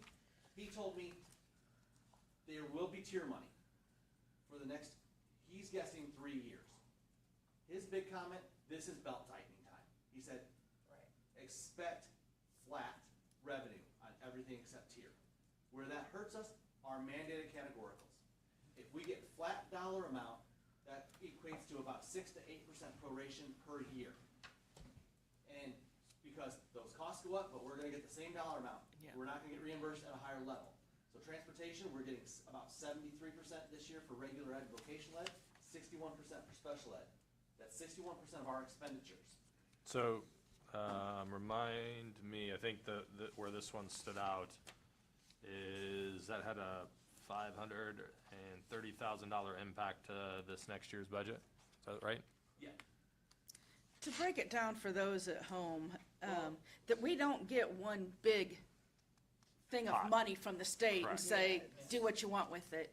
We get money that goes into different buckets and comes for different purposes. It's, in my opinion, more complex than it needs to be. So this evidence-based funding is one way we get money. Yes. Then there's the MCATs, the mandated categoricals, and that's things like transportation, like Dr. Kaler was just explaining. We used to get 81% back, now it's 73. It's been higher than 81, correct? Okay. Well, so the amount of we're getting reimbursed has been going way down. Yes. Additionally, the funding that we get when we have to send students to other alternative schools or private schools is going down to 50%. No, so for private school tuition, yes. Where the difference comes in now is, and Jennifer talked about this last year in September, October, and November, is that we have what's considered orphanage reimbursement, and that is still being funded at 100%. Good. All right, we have a significant expense there of students that we pay. And remember, we talked about, we knew we were gonna be in arrears of getting that money. It comes a year late. So this year, we're getting the money that we spent last year. Last year's the first year we had those expenses. It hurt us last year. Now it's gonna be that, I'm not gonna say break even, because their costs have gone up and there might be another student or two. There could be less, but we're getting that money based on last year's numbers. Yeah. So we'll get that, that's how that piece will work through. Where that 500,000 will impact us is over the course of, they told us to plan on this 5 years, is the way it was explained. Explained that this would be a 5-year issue to face. Wow. So, we have strong reserves. That's one thing that's good. But we could burn through them real Yeah. quick if we don't start planning for this now. So, I think that's the point, just to try to keep it high level for tonight. Right. Number one, that's a shout out for Finance 101 for 2 awards That was the other for piece. everybody that's focusing online. There's gonna be a lot of details in regards to that, so we can get into the nitty gritties later on, so I think that's important. But again, going back to the, a deficit number at the moment, that's where, we just wanna be mindful going forward. And the other piece I wanted to talk about was, we said, okay, costs going down, and we across the board about 965K was the rough math we've got today, and that'll change several times, I'm sure. I think you said every day for the next 30 days or something, but. I will probably do a draft budget every other day as things happen. Just this afternoon, $70,000 hit the bank of carryover money from last year. Yep. Okay, so when that happens, I will do a draft every time. So the other part of the equation here is our expenditures. So we have, our expenditures are gonna be up 1.36 based on this, again, very rough and crude analysis that we still have a lot of refinement to do. So I dug into, I asked a lot of questions about where does that come from? And really, the vast majority of it is just normal inflation that we're projecting and somewhat being conservative for. And again, just a pressure test that, I said, okay, I think there was like $1 million in that category, or 900,000. And if you think about where inflation rates land, then you're probably just straight CPI is gonna be 600 to 800,000. And so it's like, okay, that sounds right to me in terms of, okay, that's somewhat reasonable. So just keeping that in mind. What else did I want to say? Okay, then the last thing I wanted to make a comment just in particular on finances, because I know it's something that we need to make sure we remind the public on, given a couple of items. We had a teacher's contract that did very good for the teachers, and I appreciate everything that you did there. And you created a ton of value. Like, being able to get what the teachers needed to support them and limit the impact from a budgetary standpoint, that is collaboration and winning as a district, and I appreciate everybody involved in that, because that was huge. And that's why we're gonna need more of that to solve this problem we got coming forward. So that was really wonderful. Thank you for that. And the other thing that I know we shared with the association, and kind of generally, I think when we talked about it, probably in open session at one point, but when Chris talked about it being belt tightening time, the board had already taken steps in that direction, even before the new board members were seated. They continue to take steps, would take a lot of a critical eye at all expenditures, eliminating lots of subscriptions, and I know that we've had opportunities even very early on to talk about like back of envelope, like we have already just off the top of Chris's head, he was able to, put together sizable amounts of of savings. So it was good that we were where we were, already taking steps in that direction. We're gonna, obviously, the board is committed to continuing that and continuing to focus, spending funds on things that are closest to students, right? So. The last thing I wanted to add, though, was the earlier money that we were talking about was all state money, but we're also losing federal money, all the title money. A lot of that's up in the air, and that is used for salaries. Yeah. Can you, there was something you had in your presentation Yeah. for $55,000, we got $700,000 in value created. Or Oh, whatever. sure, right, so with the 5.5%, the value to teachers in the first year was somewhere in the neighborhood of $750,000. But budgetarily, because of retirements, because of other impact, because of the manner in which it resulted in a infinitesimal amount of new money.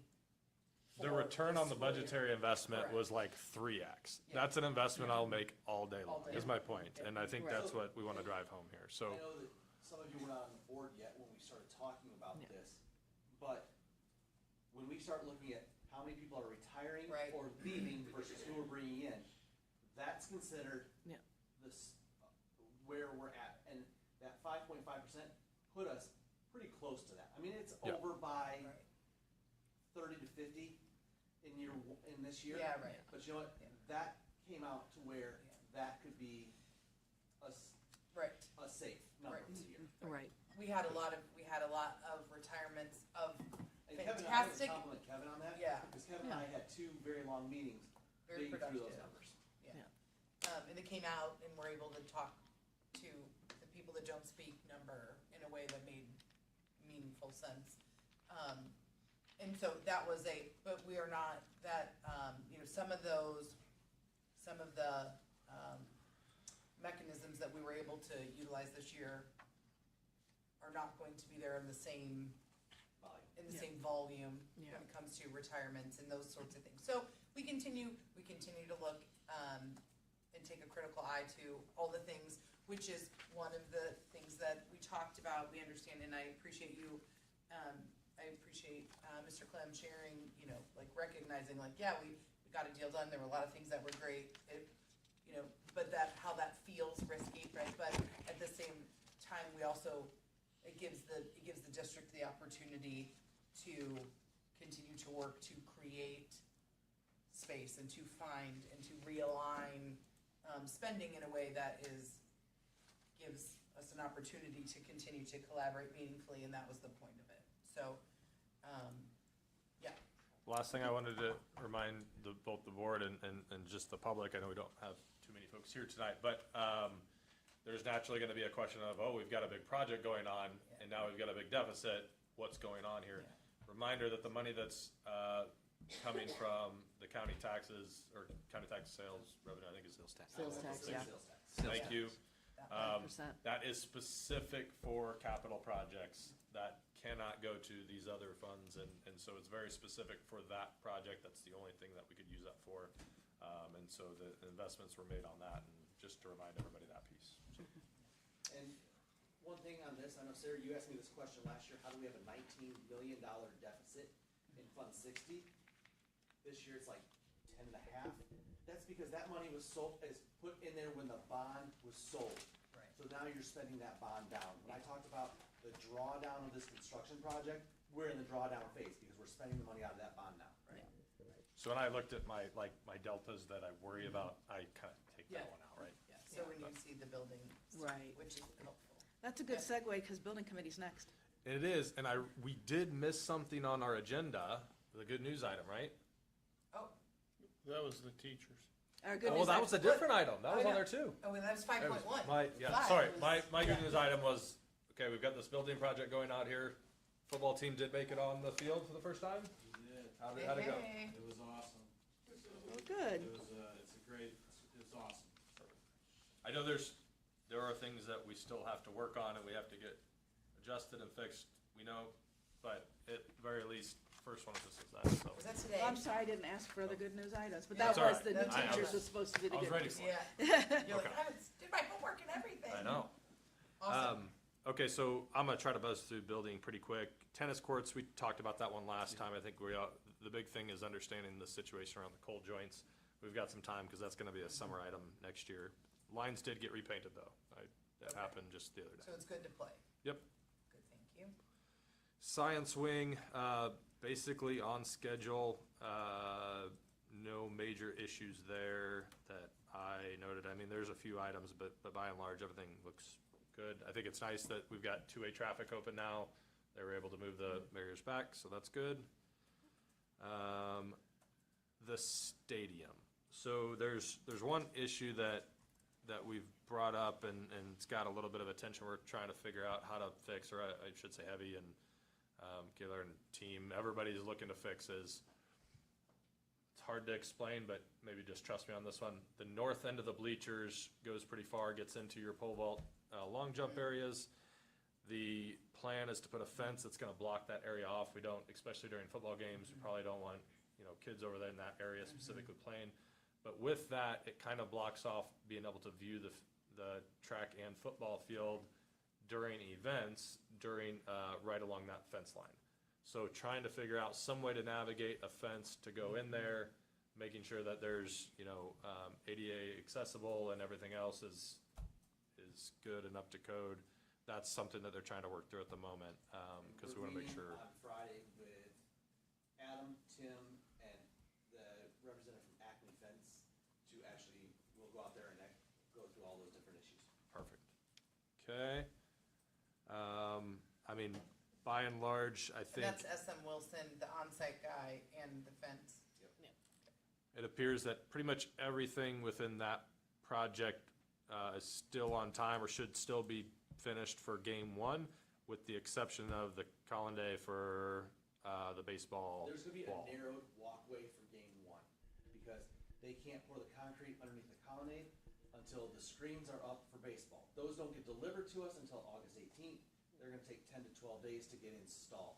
So we're gonna have to have a narrower walkway for game one. It will be fine for the second home game. Okay. Weather has killed us this summer, getting consecutive dry days to pour concrete. I And the mean, reason it we was don't wanna terrible pour the with that. concrete before we put the screens up is because when they're installing the screens, they're gonna tear up the concrete, and we'd have to replace it anyway, so. Yep, good point. Yeah. Scoreboard marketing, it maybe falls a little outside of, I guess it falls within building stuff, but, we still have spots, we're still looking to fill out some spots, right? So if you know anybody that's interested, please direct them to Dr. Kaler. And, last one was playground, in particular on, 2-3 building. So I think we've all noticed that the slide is not there, and is boarded off. I don't know if everybody's aware of the situation or not, but I'll try to frame it up best I can. The playground was built with square tubing, and you can no longer do that, nor can you do modifications, fixes, or should you, you shouldn't do any modifications with that. So we can't replace the slide, unfortunately. So as a group, we need to figure that one out over time.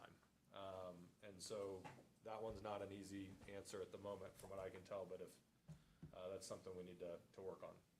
We've also, well, not we, our district office staff has spent a lot of time trying to find grants to get, to put in a new playground, and they have not been able to find any that we would qualify for, and a new playground for that area would be, what did you say, $1 million? Yeah, that's what. About $1 million. The one that's been going after all those grants, and at least $1 million just to a playground for 140 students. And so with this financial progress or outlook that we just got, we're gonna have to just keep trying to find a creative solution somehow. We can't justify the $1 million right now. And So- I've applied for grants, so it's not that, Yeah. do I Yeah. continue to look for new ones, and I've applied for them, I've been denied every grant. Okay, so it's not just that we don't qualify, you've applied and just been denied on some too. Anything that we remotely might qualify for, I apply for. Awesome. Thank you for that. I've hit a roadblock now. So How if big are anybody those has a good grants idea- usually? Like, what's the size of them? Some of them are super small, some of Yeah. them are like $2,000, but I thought, well, if we get that, If anything, it's it- a standalone piece yeah. of equipment. Yeah. Anything that'll Even help, if- 100%, but it still probably wouldn't solve our broader issue. And can I just clarify, because I walked over there the other day, just for anybody who hasn't been over there, it's not just that there's no slide, like the playground totally needs redone, because I just thought, if somebody hasn't been back there and think, oh, we're gonna spend $1 million because we don't have a slide, no, it's way worse than, we just don't have a slide.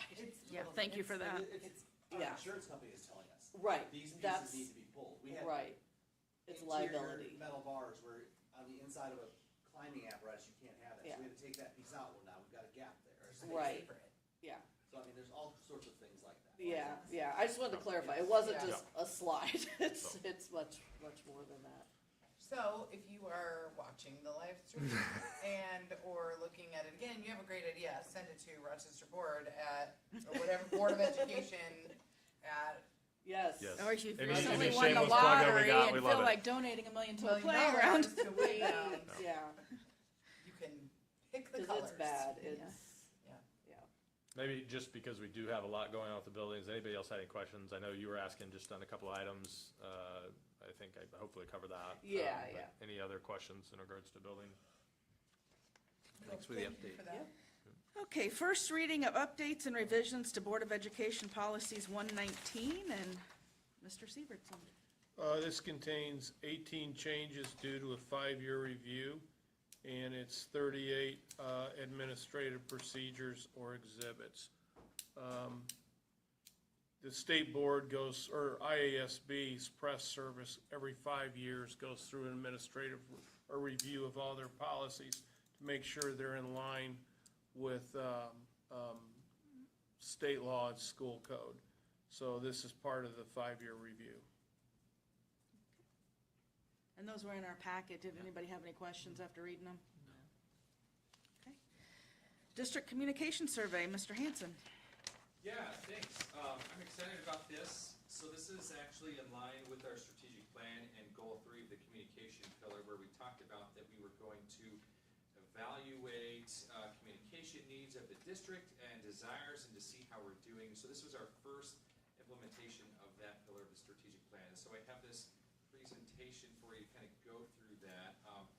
I'll tell you, I was super excited to start to see to get that feedback just come in, and so from the get-go, we had a really great response. It was a very short survey. We ran it from July 29th to August 2nd, but in that short time, we got 271 responses, and I will note 20 students participated, and I think that's really significant considering it's summertime, and I know that mom and dad probably forced those kids to fill out those surveys. So I'm really excited to have that student feedback despite it being in the summer and they have a lot more important things to do on their mind.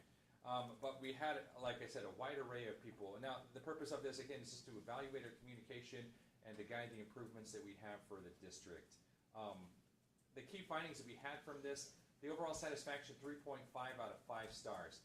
I think that's pretty considerable. We had 48% of our respondents say that we have good communication. We also had our largest gap was that the largest number said that they were neutral on that. And even I see that as a positive thing because that means that they're not really upset with our communication and that they're not hearing anything. But we also have a great area where we can improve and start to move that mark to try to get over that 50%. I would also note to you too that 3.5, 48% satisfaction, it's actually pretty on par for the national average. The national average is 49%. National average of what? Of satisfaction with communication is what I was about Just to like, say. just generally. That they're like, satisfied with communications coming from a school district. From a Right. school district. Okay. Correct.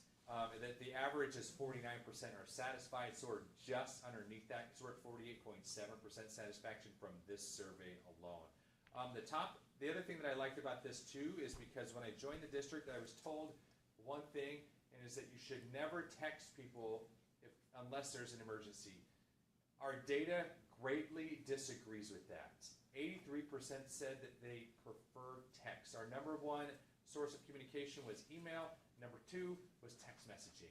Now, the great thing about that is that we're obviously not going to blast you with text nonstop, right? We're going to be understanding and working through that. The most requested information that we had, emergency alerts, schedules, events. Least preferred for important information is social media. Nobody wants to see the most important information popping up on their social media first. They want it through these other things. And so the other great thing that I like about this is that this also gave us some quantitative data into how they're getting our information. 99% of the people that are getting information from the district are getting it on their phones, period. And so that gives us some direction as a district that we need to be mobile-centric. Here's some of the comments. And I like that, Mr. Taft brought up that, we were adopting Parent Square this year. One of the top comments that we had, there's too many platforms, there's no consistency. When you go from building to building, class to class, you don't know how to get information anymore. And so like this year, we're stopping that with Parent Square so that from pre-K to graduation, it will be the same. You will go to the same place. You will have consistent source of information. No more of this, well, it was this app with this grade, and now it's this app with this grade, and I don't know what it is anymore. That's all going away. The other thing that they wanted is obviously more importance on our calendar, because there's been some negligence there. If you go to our calendar, it's available on our website. It's also available on Parent Square right now. We're going to set some very strict goals for updating that calendar to make sure that our families know what's happening and when it's happening. And incorporating athletic events and other events all And I've on talked the same calendar. I have talked with Mr. Lauber here in the room specifically about that and making sure that he's helping me with that avenue as well and keeping those athletic calendar dates up to date. Recommendations, central messaging is going to Parent Square. So we've solved a big issue with that. Now the implementation, the roll of that is the next step that we have with that. Improving the timeliness of those updates. Our families, they want to know what's happening and they want to be involved in our schools. And that's where we're going to set goals to do that. They want to create a new family communication guide. I think that that's a beautiful recommendation coming from that as well. Empower school level communication. We're doing that with Parent Square, where our families are going to be able to communicate directly with their teachers. Teachers are going to be able to communicate directly with the parents, and likewise with students. Ensure that all comms are mobile friendly. I said that 99% of our people, I guarantee you right now, as people are watching this board meeting, they're watching it on their phones. Like they're on YouTube watching us on their phone, hopefully in bed with like ice cream or something like that, right? And then they want to make sure that we're celebrating our student success regularly. And so we're going to work on improving that so that we have those mechanisms to know that when student success is happening, that we can report that we can celebrate those things that are happening. So why am I bringing this up now? What is this even doing? I'm presenting you with this information because I've been asked by Mr. Sievertson to prepare a communication plan for the district. This was a core piece of that communication plan and understanding the data and what people want when it comes to their communication. So all of this data is going to be, and actually a big chunk of it has already been integrated into a proposal that I'm working with Mr. Sievertson and other leaders in the district for a communication plan.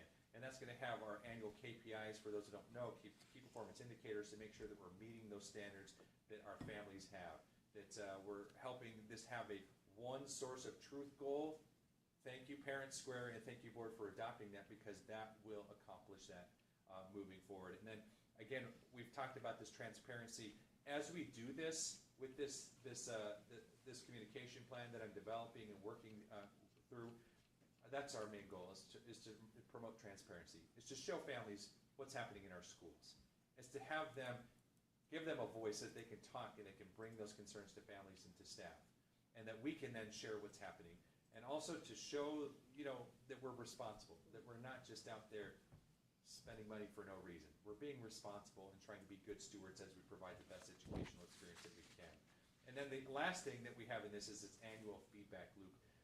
This survey, guess what? You're going to see another one, and another one, and another one. Like, this is going to be an annual thing, so that way we're constantly monitoring how we're communicating, and then we can adjust as it's going forward. And so I've included a much more thorough presentation, a much more thorough analysis of this data in your board packet.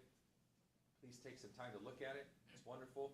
If you want to know how people want you to communicate with them as well, it'll tell you in that packet, in that presentation as well. And so this was just kind of an informational session, and also give you an opportunity, if you had any questions about that feedback, I'd be happy to answer any of those as well. Any questions? I'd like to know who the 7 landline phone users are, because that's where I want to go if I need to go off grid, those are the folks. Yeah, Mr. Lauber has a question. I have a landline. Oh, there you go. Mr. Lauber is one of the 7 I landlines. think my Xfinity router maybe has a phone number, but, all right. We live out, Hey, certain Verizon doesn't Warren- work out. Warren Laura, here I come. Tell the girls, I'm ready to play. All the things. Well, if you live out, like my fiance, he's a Yeah. farmer, he has to have one because his cell service is spotty out there. So, So, okay. okay. No questions? No, thank you for this work. Absolutely. Happy to help. All right, Dr. Kaler, you're up next. The presentation of the tentative budget.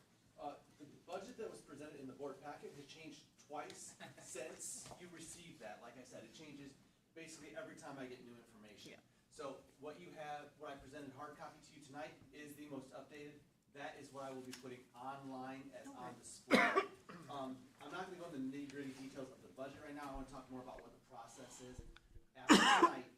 So tomorrow, I will put this on display on the website. Meaning this exact one, knowing that by the time it's posted and you go back to your It'll office, change again. it'll have been Yeah. different, but Yeah. this, okay, That's got what it, you like yeah. to do. And it will change multiple times Yeah. between now and when we adopt it. Let's keep changing in the direction it Let's- did in the last 2 hours. Let's hope so. So, all right, with that being said, the next thing is, I will put an ad in the paper saying that on September 17th at 6:15 is our budget hearing. We will not go through the budget in great detail at the August 20th board meeting, okay? It's, the reason that we have this first meeting in August is so that we meet that 30-day timeline. Yeah. I traditionally have always put the notice of the hearing in twice. I would rather be overkill on it. One has to be more than 30 days before. The second one, I like putting a second reminder in. And here's the thing, somebody can say, well, it wasn't more than seven days and less than 14 days before and didn't meet the 30-day requirement. No, the one that we put in more than 30 days meets every requirement we have. This is just a second reminder, all right? I'm a big believer in putting that in a second time, especially for the budget and the levy. And where do we put it? Remind me? I always put it in SGR because I can do it online. Otherwise, I have to email it in and then get the invoice. It's just fast and easy. I can have it on it, and I've got my affidavit saying what day it's going to be published, and I've got that as a record. Okay. So we don't put it in the Rochester Times? I don't usually. Okay. If you'd like me to, I can. It's just, I've always just put the stuff in the SJR. But then I also know it's on the online classifieds that they post there, or legal. Legal places notices. that they do. Okay. Public notices. All right. If you'd like me to, I can. It's no big deal. It's just something else. Yeah. It's just another, remember to email it in and get it in time. But by having it in SJR, I'm meeting all the legal requirements of it. Okay. The way it states is you must have it in a publication that's in general circulation of the area which your district is covered. Yeah. That's the way the Right, wording is right. phrased. Yeah. All right, the next thing is at the September meeting, I will provide you the most up-to-date budget at that date. And I'm hoping that we vote to approve it, because if not, we're going back to a drawing board, it's not over. But then I have to take it to both courthouses and have it filed at the courthouses. Okay. All right? I also take a copy to the ROE.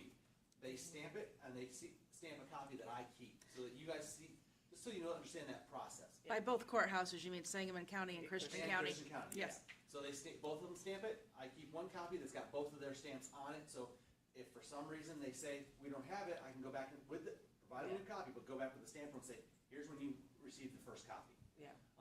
And that's not trying to be a jerk, it's just to make sure that I'm meeting the legal requirements. Yep. From there, as soon as that budget is done, levy starts. All right, that's the next step. And I will have a tentative levy for the Finance Committee prepared for an October Finance Committee meeting to put on display to approve at the December meeting. Yep. So that's the next step. And Say these that are, again, you said October, November.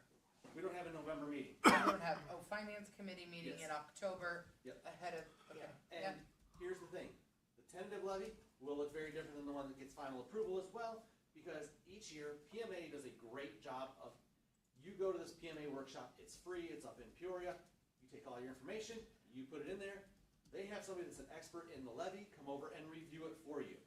So when you walk out of there, your levy document is ready to go. There's always gonna be some minor tweaks after that, but then you come out with it ready to roll to your board meeting. So I will put one together, it will change before it comes to the December board meeting. And we talked a little bit about, or you mentioned, and we mentioned, the Finance 101. So in, I think last year, I really appreciated, I shared this with you then, and I'll say it again for everybody, I really appreciated the presentation that made sense, and like, what used words, and like that was easier for a non-math number person to follow. Very much appreciated that. And you had talked also about your desire to kind of put together a Finance 101, kind of what are you looking at, what do these things mean, what do they do, kind of resource for the community to have and make available. When are you hoping? I'm gonna do that in September. Okay.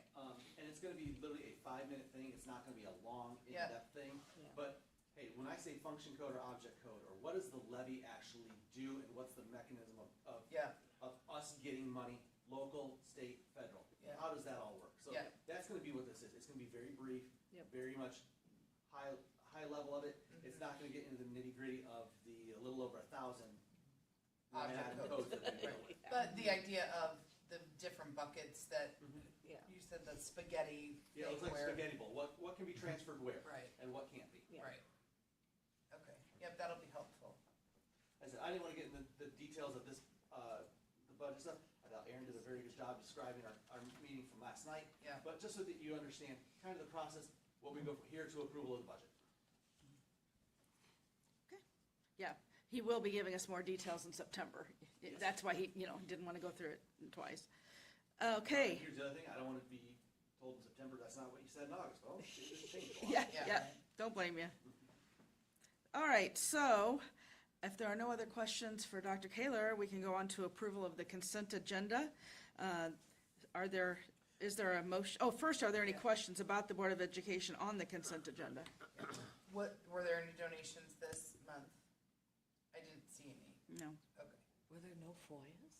I didn't see any FOIAs either. Well, we probably have those on the 20th, since this is kind of an Oh, unusual this is meeting. the, right. Yeah. This is a half. Yeah, yeah. Okay. Yeah. So, for the 8:20, if there's any. Is there a motion to approve the consent agenda? I'll make that motion. Is there, you'll second? Yeah, I'll second. Thank you. If there's no further discussion, please call the roll. Mrs. Curley, Yes. Mrs. Reynolds, Yes. Mr. Curley, Yes. Dr. Graff, Yes. Mr. Childs, Yes. Mr. Taft. Yes. Okay, discussion and possible approval of administrator contracts for 2025, 2026. For right now, there's actually only two that have signed. So those are the only ones that we can approve. We'll be discussing some of the others during closed session today. So it was Mr. Reed and Mr. Toland. So Yes. those are the only two we're approving right now, just to be clear. So is there a motion to approve administrator contracts for the 2025, 2026 school year? I'll make that motion. Is there a second? I'll second it. Okay, if there's no further discussion, please call the roll. Dr. Graff, Yes. Mr. Childs, Yes. Mrs. Reynolds. Yes. Mr. Taft, Yes. Mr. Carly. Yes. Mrs. Curley. Yes. Okay. Now, discussion and possible approval of responses to the RFP for contract bus services. Chris? In July, I believe it was July, I asked permission to put out that RFP. Last year, we contracted with First Student, and we did not have to put out an RFP last year for that. We did, but you didn't have to because we were looking for short-term emergencies. This year, because of our shortage of drivers, we were looking long-term. I put it out. I sent it to any bus service company that I could find that works in the state of Illinois. I heard back from First Student, so you got the only proposal back. This year, we're looking at 4 drivers. We lost 2 drivers over summer. One resigned, one was a sub driver, and he's only gonna be able to sub 1 day a week. So we really have lost 2 drivers this year. So this would actually keep us at the level with what we had at the end of last year. Again, our priority is always to have our own staff as drivers. And I think it is a 30 or 60 day out in this. I can't remember if we need to reduce the number of drivers. There is a number of days, I just can't remember the specifics off the top of my head. I read it the day it came in, and I have not reviewed it since there wasn't a second one. Yeah. But there is, for some reason, we get an influx of people that want to drive. We have a way to reduce this. And Is there a penalty to that? no, there's just a certain amount of time we have to give them notification. So we couldn't just say, hey, tomorrow you're done, we're taking a new guy. It's think like, we hey, you gotta give them 60 60 days, okay. Yeah, I think Well, it's 60 days. Right, And so that's- that's to cancel the contract, but we do, That wouldn't be canceling the contract It would be necessarily, that's just flexing down, reducing the essentially. person. but reducing. We but would flex down. Yeah, Yeah. but reducing hours Yeah. is The number of drivers. 30 and 60 as well?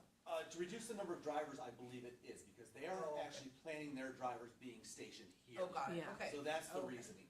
Got it. Now, here's some things just to be aware of. First Student, just like any of these other companies, they have a guaranteed 6 hours, all right?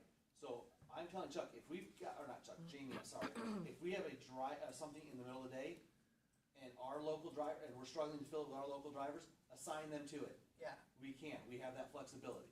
Mm-hmm. All right? What we don't have the flexibility to is assign them after a certain time frame, even if it's within the 6 hours. So say we're gonna send them on an athletic trip, it might be going to Williamsville, not a far trip, but even if it doesn't go to the whole 6 hours of their day, if it goes after their whatever their stated time is, I think it's 5:30 or something like that, then we still have to pay that overtime rate. We do not typically use these drivers for extracurriculars. Because of that. And most of the time, our drivers, a lot of time want them, and with the way we've done the contract, our teachers are getting, Right. Compensated. compensated. Yeah, Thank you. for the drives for that that they drive. take, yeah. Of the activity buses. Can I ask a question? I ask it every time, but I want to ask it again. Is there anything more that we can do to support the school's effort to get, drivers, full-time, or on-staff drivers? What I'm hoping, some things that we've done, we will contract actually the training through First Student. It will cost us money, but it will turn them around in 28 days now. Oh, okay. All right, For, so that's, compared to how long was it before? well, when Chuck was doing his piece, he couldn't do training time Right. with them, and he was fitting it in only when he was available. That's what took so long. Okay. So now, in 28, they've got a range where they can go and actually practice driving, get all their certifications. So that's something we do. The districts that are paying more, I've talked to a couple districts in the past couple weeks, they're having the same problem. So I reached out to a district that has lost 4 drivers out of 11, and they tried to contract, and they couldn't get a response on to that RFP for contracting drivers even, because the companies didn't have enough. So here, up to 4 drivers, this is a short-term fix. We will continue to dig through this. We've done some interesting interviews for people that wanted to be bus drivers. Unfortunately, Suzanne and I did not feel comfortable even bringing them forward to you guys. All right? And One of the things that I know that we talked about, Don, one of the things whenever we talked, about the last time we talked about bus drivers was, offering the options. just gonna raise that. Oh, good, look at us, we remember. Yeah, we've even slept since then. But the, either hours, pairing it with recess supervisor, like we can, is this a thing where you have, insurance or benefits after a certain number of hours, and we can, hey, you can recess supervisor in the middle of the day to get those hours. we used to Or, provide our bus drivers insurance. what? Our bus drivers I know. have insurance. I know, and that's what I'm saying. I think that one of the things we talked about was providing an option at a higher rate that did not provide insurance, because a lot of, So Yeah. I guess the comment, I know we have all these benefits in our thesis is that our drivers like it, which is true, but there may be drivers that. They don't need it. Don't need benefits it. Don't need it, so Right. could we have a package, option A is, and it would be equivalent financially to the district. We'd end up. Option A would be what we do today. Sure. Option B would be whatever the everybody equal of that is just in a cash payment, so if it's, I don't know Yeah. what the rate is it $21? So maybe $25 an hour would be the financial equivalent to the district, but that way, the drivers that are looking at the headline of 25 an hour, and they see our 21, and don't kind of read the fine print, don't realize that they're getting maybe pension benefits, healthcare benefits. But if that doesn't matter to them, we may be missing out on some drivers that are really just looking for some extra cash. Is that an option to consider, or are there some hurdles to doing that? The only hurdle, and maybe Suzanne or Rolf know better than I on this, but my thought is the hurdle is what happens if somebody takes it 6 months later, goes to the higher rate, we'd have to pull that salary back down. So that's just something we'd have to put in the fine print or in the print that they understand. Hey, if you decide you take insurance, you go back to the other rate. So one-time election. Yeah, it's an election, School year. or at higher or annually, right? Like, well, that's just like we do with benefit choice, right? If you're a teacher and you have options during benefits choice, and then your husband, or you go into the National Guard, or whatever the thing is, or you retire to It's become just an independent, annual like all the things, it's an election Yeah. period. I think that would be, I'd love to see it tried. Yeah. So I think the best thing is, we can't turn that around by the August 20th, but maybe No. by September, we might be able to pull at least a rough draft together that we might have to fine tune from there, but at least a framework. And my only thought there would be and I understand you got a lot going on between now and August 20th. But I don't even know that is something that you would need board action on. it's No. posting, it's posting not a stuff, board. get creative. Yeah. And because we're in benefit choice period, if it was something that we were going to make that option, and you have bus drivers now that don't want the insurance, they take it because it's nice, or it's supplemental, or whatever, make the same options available during benefit choice for our existing employees. If you're getting ready to post $25 an hour, no benefits, $21 and benefits, then we just make the same opportunity available to our folks that are already in a position for benefit choice. I just want to put on the record, I love the creativity, and I'm not saying don't pursue it. But my concern is we end up in the same situation we're currently in with the administrators. And we do, and I think and to your point, I think we approach it the exact same way that we've been provided legal advice about how you do that, which is everyone is offered the same two options. And But people if they elect start those bouncing options. back and forth, then you're going into, well, do we take their salary back down if Yes, they opt it is. into it? Yes, Yeah. it's Because a they're package. still receiving 25, no benefits, 21 benefits. It's option A or B. Yeah, And you select each year. And Okay, so how do you factor in the raise that they would have gotten? what raise? Our the bus benef- drivers get a raise every year. Well, right, so I mean, right, then each year 21 becomes 22, or whatever the new yeah. annualized hourly rate is, and 25 becomes 25.50, or whatever, in the same way that like seems, That's not how we're set up. So, when someone's hired on as a bus driver, Yep. we have a starting rate of pay that's that $21 per Sure. hour. And then our sub drivers, they make $25 an hour. They, of course, are not allowed a lot of Mhm. those benefits. Yep. With that, those individuals that are on staff and driving buses for us regularly, all of our support staff, it has been set up that they receive the same percent increase that our teachers receive annually. Sure. However, that percent increase does not impact the initial offer rate of pay. So that's flat, that's $21 per hour, the sub rate is $25 per hour. So that when that percentage is applied, it's applied to what they were currently making. It's, Yeah. you know, and it's, I mean, that's the whole point of why we're talking about doing a standardized contract for the administrators, that it's this and everybody gets it or doesn't. We're gonna take away choices. I just think it hasn't served us well. So it's just not serving us well. And maybe the other option wouldn't serve us well either, but we don't know because we've never tried. And I think we need to have a discussion, because I appreciate You guys got the flexibility and the options, because Yeah. of course we want to attract drivers, right? Sure. We want to continue to grow our personnel there. With that, I think we need to have a conversation and look at the numbers related to, a driver coming in at 21 and the benefits package. What does that overall compensation package look right. like?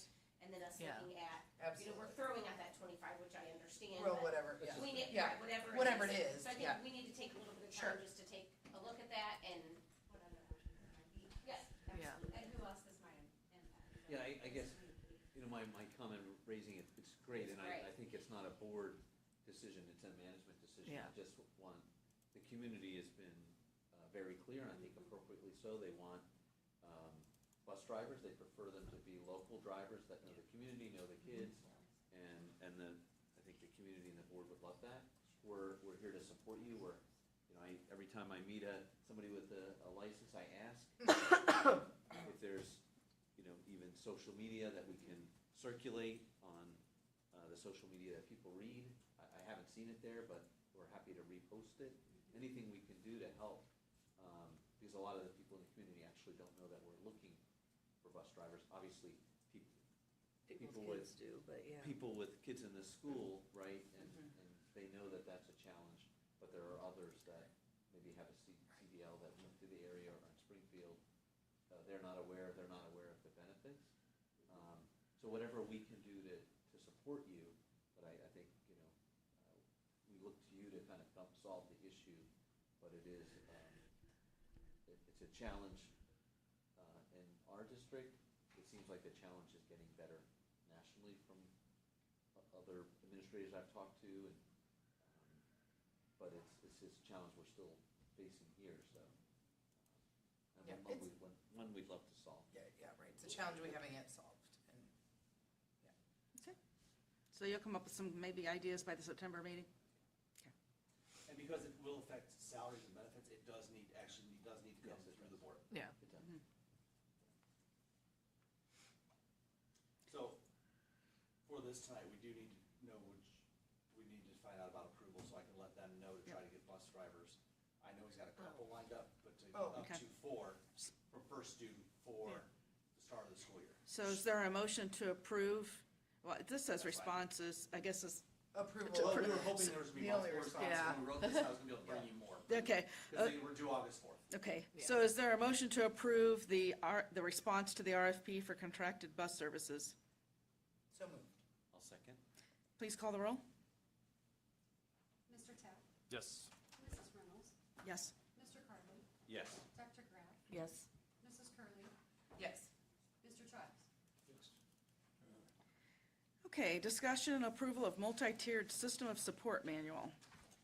Okay, so we have a multi-tier system of support manual that describes the different levels of instruction that students might get depending on where they fall in regards to reading, math, writing, social emotional skills. Really, the only change that we made in the MTSS manual, we already had language there for DLTs and BLTs, so we added additional language to meet what's in the teacher contract, as well as kept information about our school improvement process that we've used in the past. So that's been updated there. If we decide that we're moving forward with different committees, a DLT and a district improvement team, we'll have to readjust that again. But that's really the only change that we made. Okay, is there a motion to approve the multi-tiered system of support manual? I'll make that. Is there a second? Second. Please call the roll. Mr. Carly? Yes. Mr. Tapp? Yes. Mr. Childs? Yes. Mrs. Curley, Yes. Mrs. Reynolds? Yes. Dr. Graff? Yes. Discussion and possible approval of procedures for behavioral interventions for students with disabilities. Okay, so this is a required document that we have to send out to all students who have IEPs. So if it's approved tonight, we'll send it out within 15 days of approval, and then we share it with parents at IEP meetings as well. The changes that we made to this, some of them were just like formatting errors, but the biggest thing was just changing our system that we use for instructing staff on how to de-escalate students and how to manage aggressive behaviors. So we switched to using the UKERU model this last year. So we Sorry, trained can you say that again? UKERU, UKERU. It is a trauma-based or trauma-informed process to de-escalate students who are in crisis. And then it uses PADS to help prevent students from self-injury. So there's many school districts in the state of Illinois and across the nation are going to it. It's one of the interventions that is recommended by the State Board of Education. There are only a few that are approved to be used.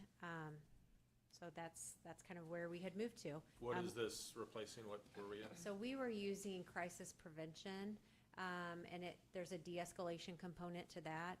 However, staff felt like the training that's provided with that didn't feel like that was necessarily meeting the needs, and we don't restrain in our district, so we really needed something to help prevent injury for the students who are aggressive and for the people that they might be aggressive to. So That's kind of what I wanted Yeah. to touch on, so I just wanted to make sure that I understand that component, some of the details there, because I thought the do not restrain is, it's not a state policy or state. So when we went to to a no restraint policy several years ago, the state, it was when ProPublica had issued out, there was a whole article that came out about the restraints and seclusions in Illinois. And in response to that, the State Board of Education made several, they communicated several things that had to happen moving forward. And one of the things that had to happen for a district was, depending on how many restraints you had the year before, you had to make a goal to reduce that by 25%. Well, the year that before, we had one restraint, so our goal had to be 0%. We met with. So When do we state- revisit that? Like, is that still the, Right, it's a Still- goal, right, so we should, in continuous improvement land, right, we should assess, yeah, so evaluate. it's not required, it's just your goal should be that. Yeah, so The reason I ask is I'm deeply concerned when I hear do not restrain and what happens when again, functionally, tactically, how it works, when a student is endangering another child or themselves, how do we handle that? Because I get really worried about that situation. Yep, so first of all, students if there is a student who's aggressive, like within a classroom or within an area, then other students leave. Even if we had a restraint policy, that is what is recommended. State Board of Education doesn't support you removing the student unless there's a danger. There's broken glass on the ground. You're not supposed to move the student unless they are actively hurting themselves or others. What you would do is remove everyone. So like if Suzanne was having an aggressive behavior, we remove the other students in the class. We don't put our hands on her to remove her from the building because that could actually cause an increase in aggressive behaviors if you put your hands on someone. Sorry, I don't need to use it, but if in the example, she is attacking another child, or the child is attacking another child, is restraint allowed in that case? So an administrative code, it says that you can restrain someone up to 3 times without it being in their behavior intervention plan. We also have, in the past, had students that have you can have it in their actual behavior intervention plan that restraint cannot be used because there's several risk factors, health reasons that they could not be restrained as well. There are schools within the state of Illinois. There are other schools, including private day schools, which are schools particularly for students with emotional disabilities that have no restraint policies. So I think what gets really hard for this is this is an incredibly complex and sensitive and really difficult situation. I acknowledge that. Just trying to make sure how functionally we keep kids safe is number one priority in my book on that one. And But then- staff. And staff's safe, 100%. And so I want to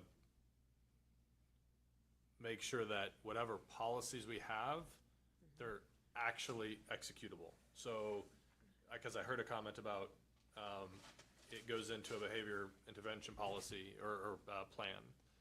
But unless the person that's trying to mitigate the situation knows all kids' plans within the school, I don't know how you just know that for every kid and what kid falls into a restraint or no restraint situation. That becomes very difficult. They know it better than, Yeah, they're- they Fair, know. fair point. They do. But- I understand also what we're saying. So I think the other kind of question, so something also worth pointing out is that this is just clarifying, right, the work that led to the procedures for the behavioral interventions for students with disabilities was in collaboration with Kristen, who is the board member appointed to the standing committee. So there's a whole committee, and all of our school psychologists, social workers, they're all included on that committee as well.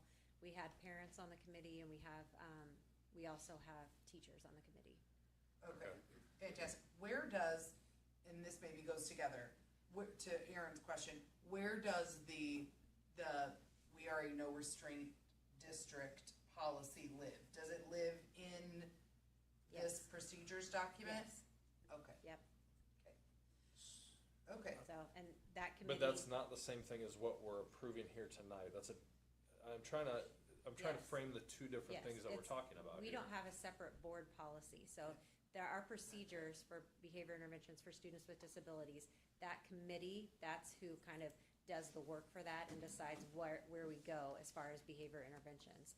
And then you guys approve what that committee already did. And that committee, in the work of that committee and the recommendation to us for approval today includes procedures that does not include restraint as an Correct. option. And And it's is this been the that way second year? since 2021. Hold on. So the recommendation is to 2021. maintain a do not restrain policy. Yes. Okay. And to adopt procedure, and what year was the UCARA model implemented? So they did the training in January. The pads were back ordered, so we actually have our first training on Monday. And then all Okay. staff will be trained on the de-escalation techniques. And that will be on Wednesday afternoon. Sorry, I had to think through my mind for when all the meetings were. I guess that, my question, I appreciate the committee's hard work. I know that it's a challenge. It's difficult at times for the teachers and the children, and also, I don't know if traumatizing is the right word, but for students that are in a classroom with maybe a child that's struggling to kind of manage their anger, their temper, and takes out physically or yelling or whatever the behavior is. Does this policy and procedures, does it provide you the key tools necessary to help minimize the risk? I know you can't eliminate it, but is that kind of the framework you went? Yes. Yes. So de-escalation is the biggest piece. I mean, you have to have the de-escalation in place. And then if you're doing that effectively, you should see that you don't have the need to have a lot of restraints within your facility. In fact, when you have facilities that have a high number of restraints, is an indication that they don't have the training and the tools in place. There are But if two you- very big camps. You can go out and research it. There are camps that say, absolutely never restrain my child, and there's the camp might be the wrong word, I don't know how to say it. Yeah, Yeah. bucket, I say Yeah. bucket for all Right, things. so, Yeah. yes. And there's the viewpoint that says, yes, you should restrain my child. It's very, I would say, pretty polarized. Okay, so I'm trying to make sure I understand. If someone does restrain to try to prevent the child from hurting them or someone else, and they feel it's the only choice they have, what happens to the person that restrains? The only people that could do that would be an administrator. So if you don't have training on how to restrain even, so let's say, I'm gonna pull Kevin in here, sorry, Kevin. So Kevin hasn't gone through. Needed somebody else to. Kevin has, to my knowledge, he's never gone through restraint training, is that correct? I did a CPI training 3 years ago, but Okay. I don't. So Kevin's, so it's expired, he hasn't had new training. If he restrains a child and he's not trained in it, I have to submit a form to the State Board of Education anytime we have an isolated timeout or a restraint. If you are not trained and you did a restraint, it gets logged with them, and if you have so many, then basically the state comes in and they monitor As the you. school or as the individual? As the school, I don't know, I have not heard of anyone, like as an individual, that something has happened to them with that. I do know that with one of our private day schools, that they have had the state come in, and if you have a student who has a high number of restraints, they actually request all of the documentation for it and review it, and then offer, I'll say, feedback. Yeah, right. So, So again, Yeah. what happens to the person that does the restraint from a Rochester administrative point of view? What do we do? Do we Well, punish if them, or you- what's if the? do you arrest them, is that what you said? No, is there a punishment for that of some sort, or? It would depend on what happened. So oftentimes what happens if you're not trained in how to restrain and you I can't even talk, restrain someone, that you might injure them, scratch them, bruise them. They might have injuries in some way. The whole reason for the people that say don't restrain is that there is a social emotional component of that. Like it can be traumatizing for someone. We have students who have had abuse, sexual abuse, physical abuse. It could be re-traumatizing then to have a restraint completed on them, so. but, I mean, I There's think lots to your of point aspects here, to I that. think, so say Mr. Clem comes on a situation where a kid is actively trying to harm themselves in a very bad way. And as a human being, with a child in front of them, Tries whatever. to stop it. Tries to Yes. stop it, whatever that falls in the category of restraint, because they are tussling over the weapon, or whatever it is to keep that kid safe. So yes, does the district have to report that there was a restraint? Yes. Does it become a? Report's not, Right. unless there's a specific remedy from the state that comes down from that's not my concern so much. It's how we handle it as a district. Well, I mean, in that instance, it would be like, presumably would be thank you for keeping that kid from unaliving themselves. And are you okay? Let's make sure the kid gets the resources. What resources do you need? It'd be situational. I mean, I can, wouldn't it? I can give you Yeah, a situation, but I don't yeah. feel like I should share it in Yeah, open don't. session, cause it's a personnel-related Yeah, situation, Yep. so, I would not, yeah. yeah. But, So if we can wait, well, so I think the idea is, I think your question Can we- is, can we table would this we, one or to would we next- point this, I think your question, if I'm, and tell me if I'm characterizing it incorrectly, is if we approve the procedures for behavioral interventions for students with disabilities as it is proposed by the committee that worked on it, do we then open up our staff to a hard line, bright line discipline Yes. for some sort of violation that is No. not contextual or No. the. situational? Right, no, the implications, I would worry more about the implications if somebody got hurt and the implications that could happen as far as like DCFS or charges being pressed by parents against a staff member that wasn't trained. Goes the other way too, though, right? If we're not protecting students, does that not open us up to a risk and liability? No, because we're not required to restrain. That, even as an administrator, if Suzanne was in crisis and I felt like I couldn't safely restrain her, I have the option to say, no, I can't restrain you. Like, we don't restrain kids that are bigger than us. So typically, once we get past third grade anyway, students are, I mean, at least for me, I'm short, most students are taller than me. You never restrain someone taller than you, ever. So you don't have to walk out Or on the bigger than ledge you. to save a Yes. person, for example. Yes. Okay. So I think so hearing Aaron's concerns, which I think are some that are, that people who don't live in this space or work in this space, because I know I share some or all of them. Are you confident that the work of the committee keeps the district in a place to use context and judgment for when our staff are using the training that they have and doing what they need to keep kids safe? Yes. I have to say, I trust all the staff that are on that committee. They know what they're doing. They work with these All students. the They, time. and Kristen, this is what she does in her job, and she was our board rep on the committee, so. And we have to legally have this in It has place to before school exist, starts. yeah. So I'm not gonna table it. I mean, you I mean, vote I how think your he heart meant- tells you to vote, but, I think he meant table till after closed session if there was a personnel-specific situation that would help shed light on it. I've got an example that might actually help this a little bit. And actually, Matt and I were involved, and actually Kim was as well. I'm not gonna give the specifics, but we had a situation, and Matt and I both were new that year, didn't know if we could actually grab a student who was putting himself in risk.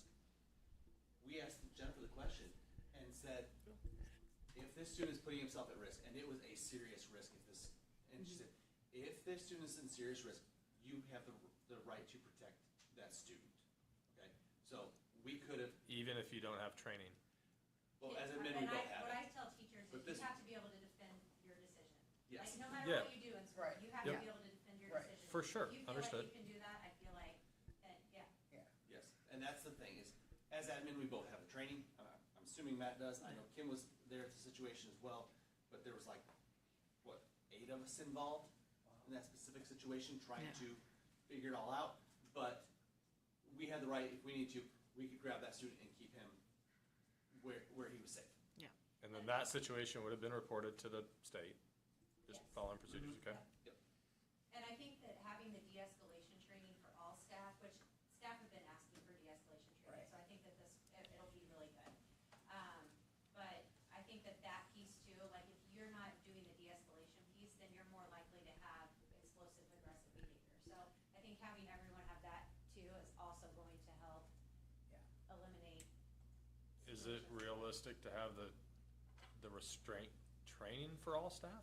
Is that possible? No, because you have to have one trainer for every 5 staff members, so if, Okay. I mean, we would Oh. be training the entire year. Right? Okay. I need a trainer just for that. How long does the training, or, I don't want to say The whole training's certification, 8 but, hours, so this one would be, where they'll Yeah. have 3 hours with staff, and so it's another 5 hours. Okay. I'll make the motion to approve the procedures for behavioral interventions for students with disabilities as presented and as worked on with the collaborative multidisciplinary committee. is there a second? I'll second it. Okay, please call the roll. Mrs. Curley, Yes. Mrs. Mrs. Reynolds? Yes. Mr. Taft? I'm gonna say no, just because I'm still uncomfortable with the situation. I can maybe get more comfortable as I learn more, but for now, I'm gonna say no. Thank you. Mr. Childs? Yes. Dr. Graff? Yes. Mr. Carly? Yes. Okay. All right, is there a motion to enter into closed session for the purposes of the appointment, employment, compensation, discipline, performance, or dismissal of specific employees of the public body or legal counsel for the public body? So moved. Is there a second? I'll second. Please call the roll. Mrs. Reynolds? Yes. Mr. Carly? Yes. Mr. Childs? Yes. Mrs. Curley, Yes. Dr. Graff? Yes. Mr. Taft? Yes. Okay, I have 8:55. If we could grab our food and be back in here by 9:05, I'd appreciate it.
And I will note that the personnel report, as presented, did not include, agenda item 14119, the play director, so close, Godspeed.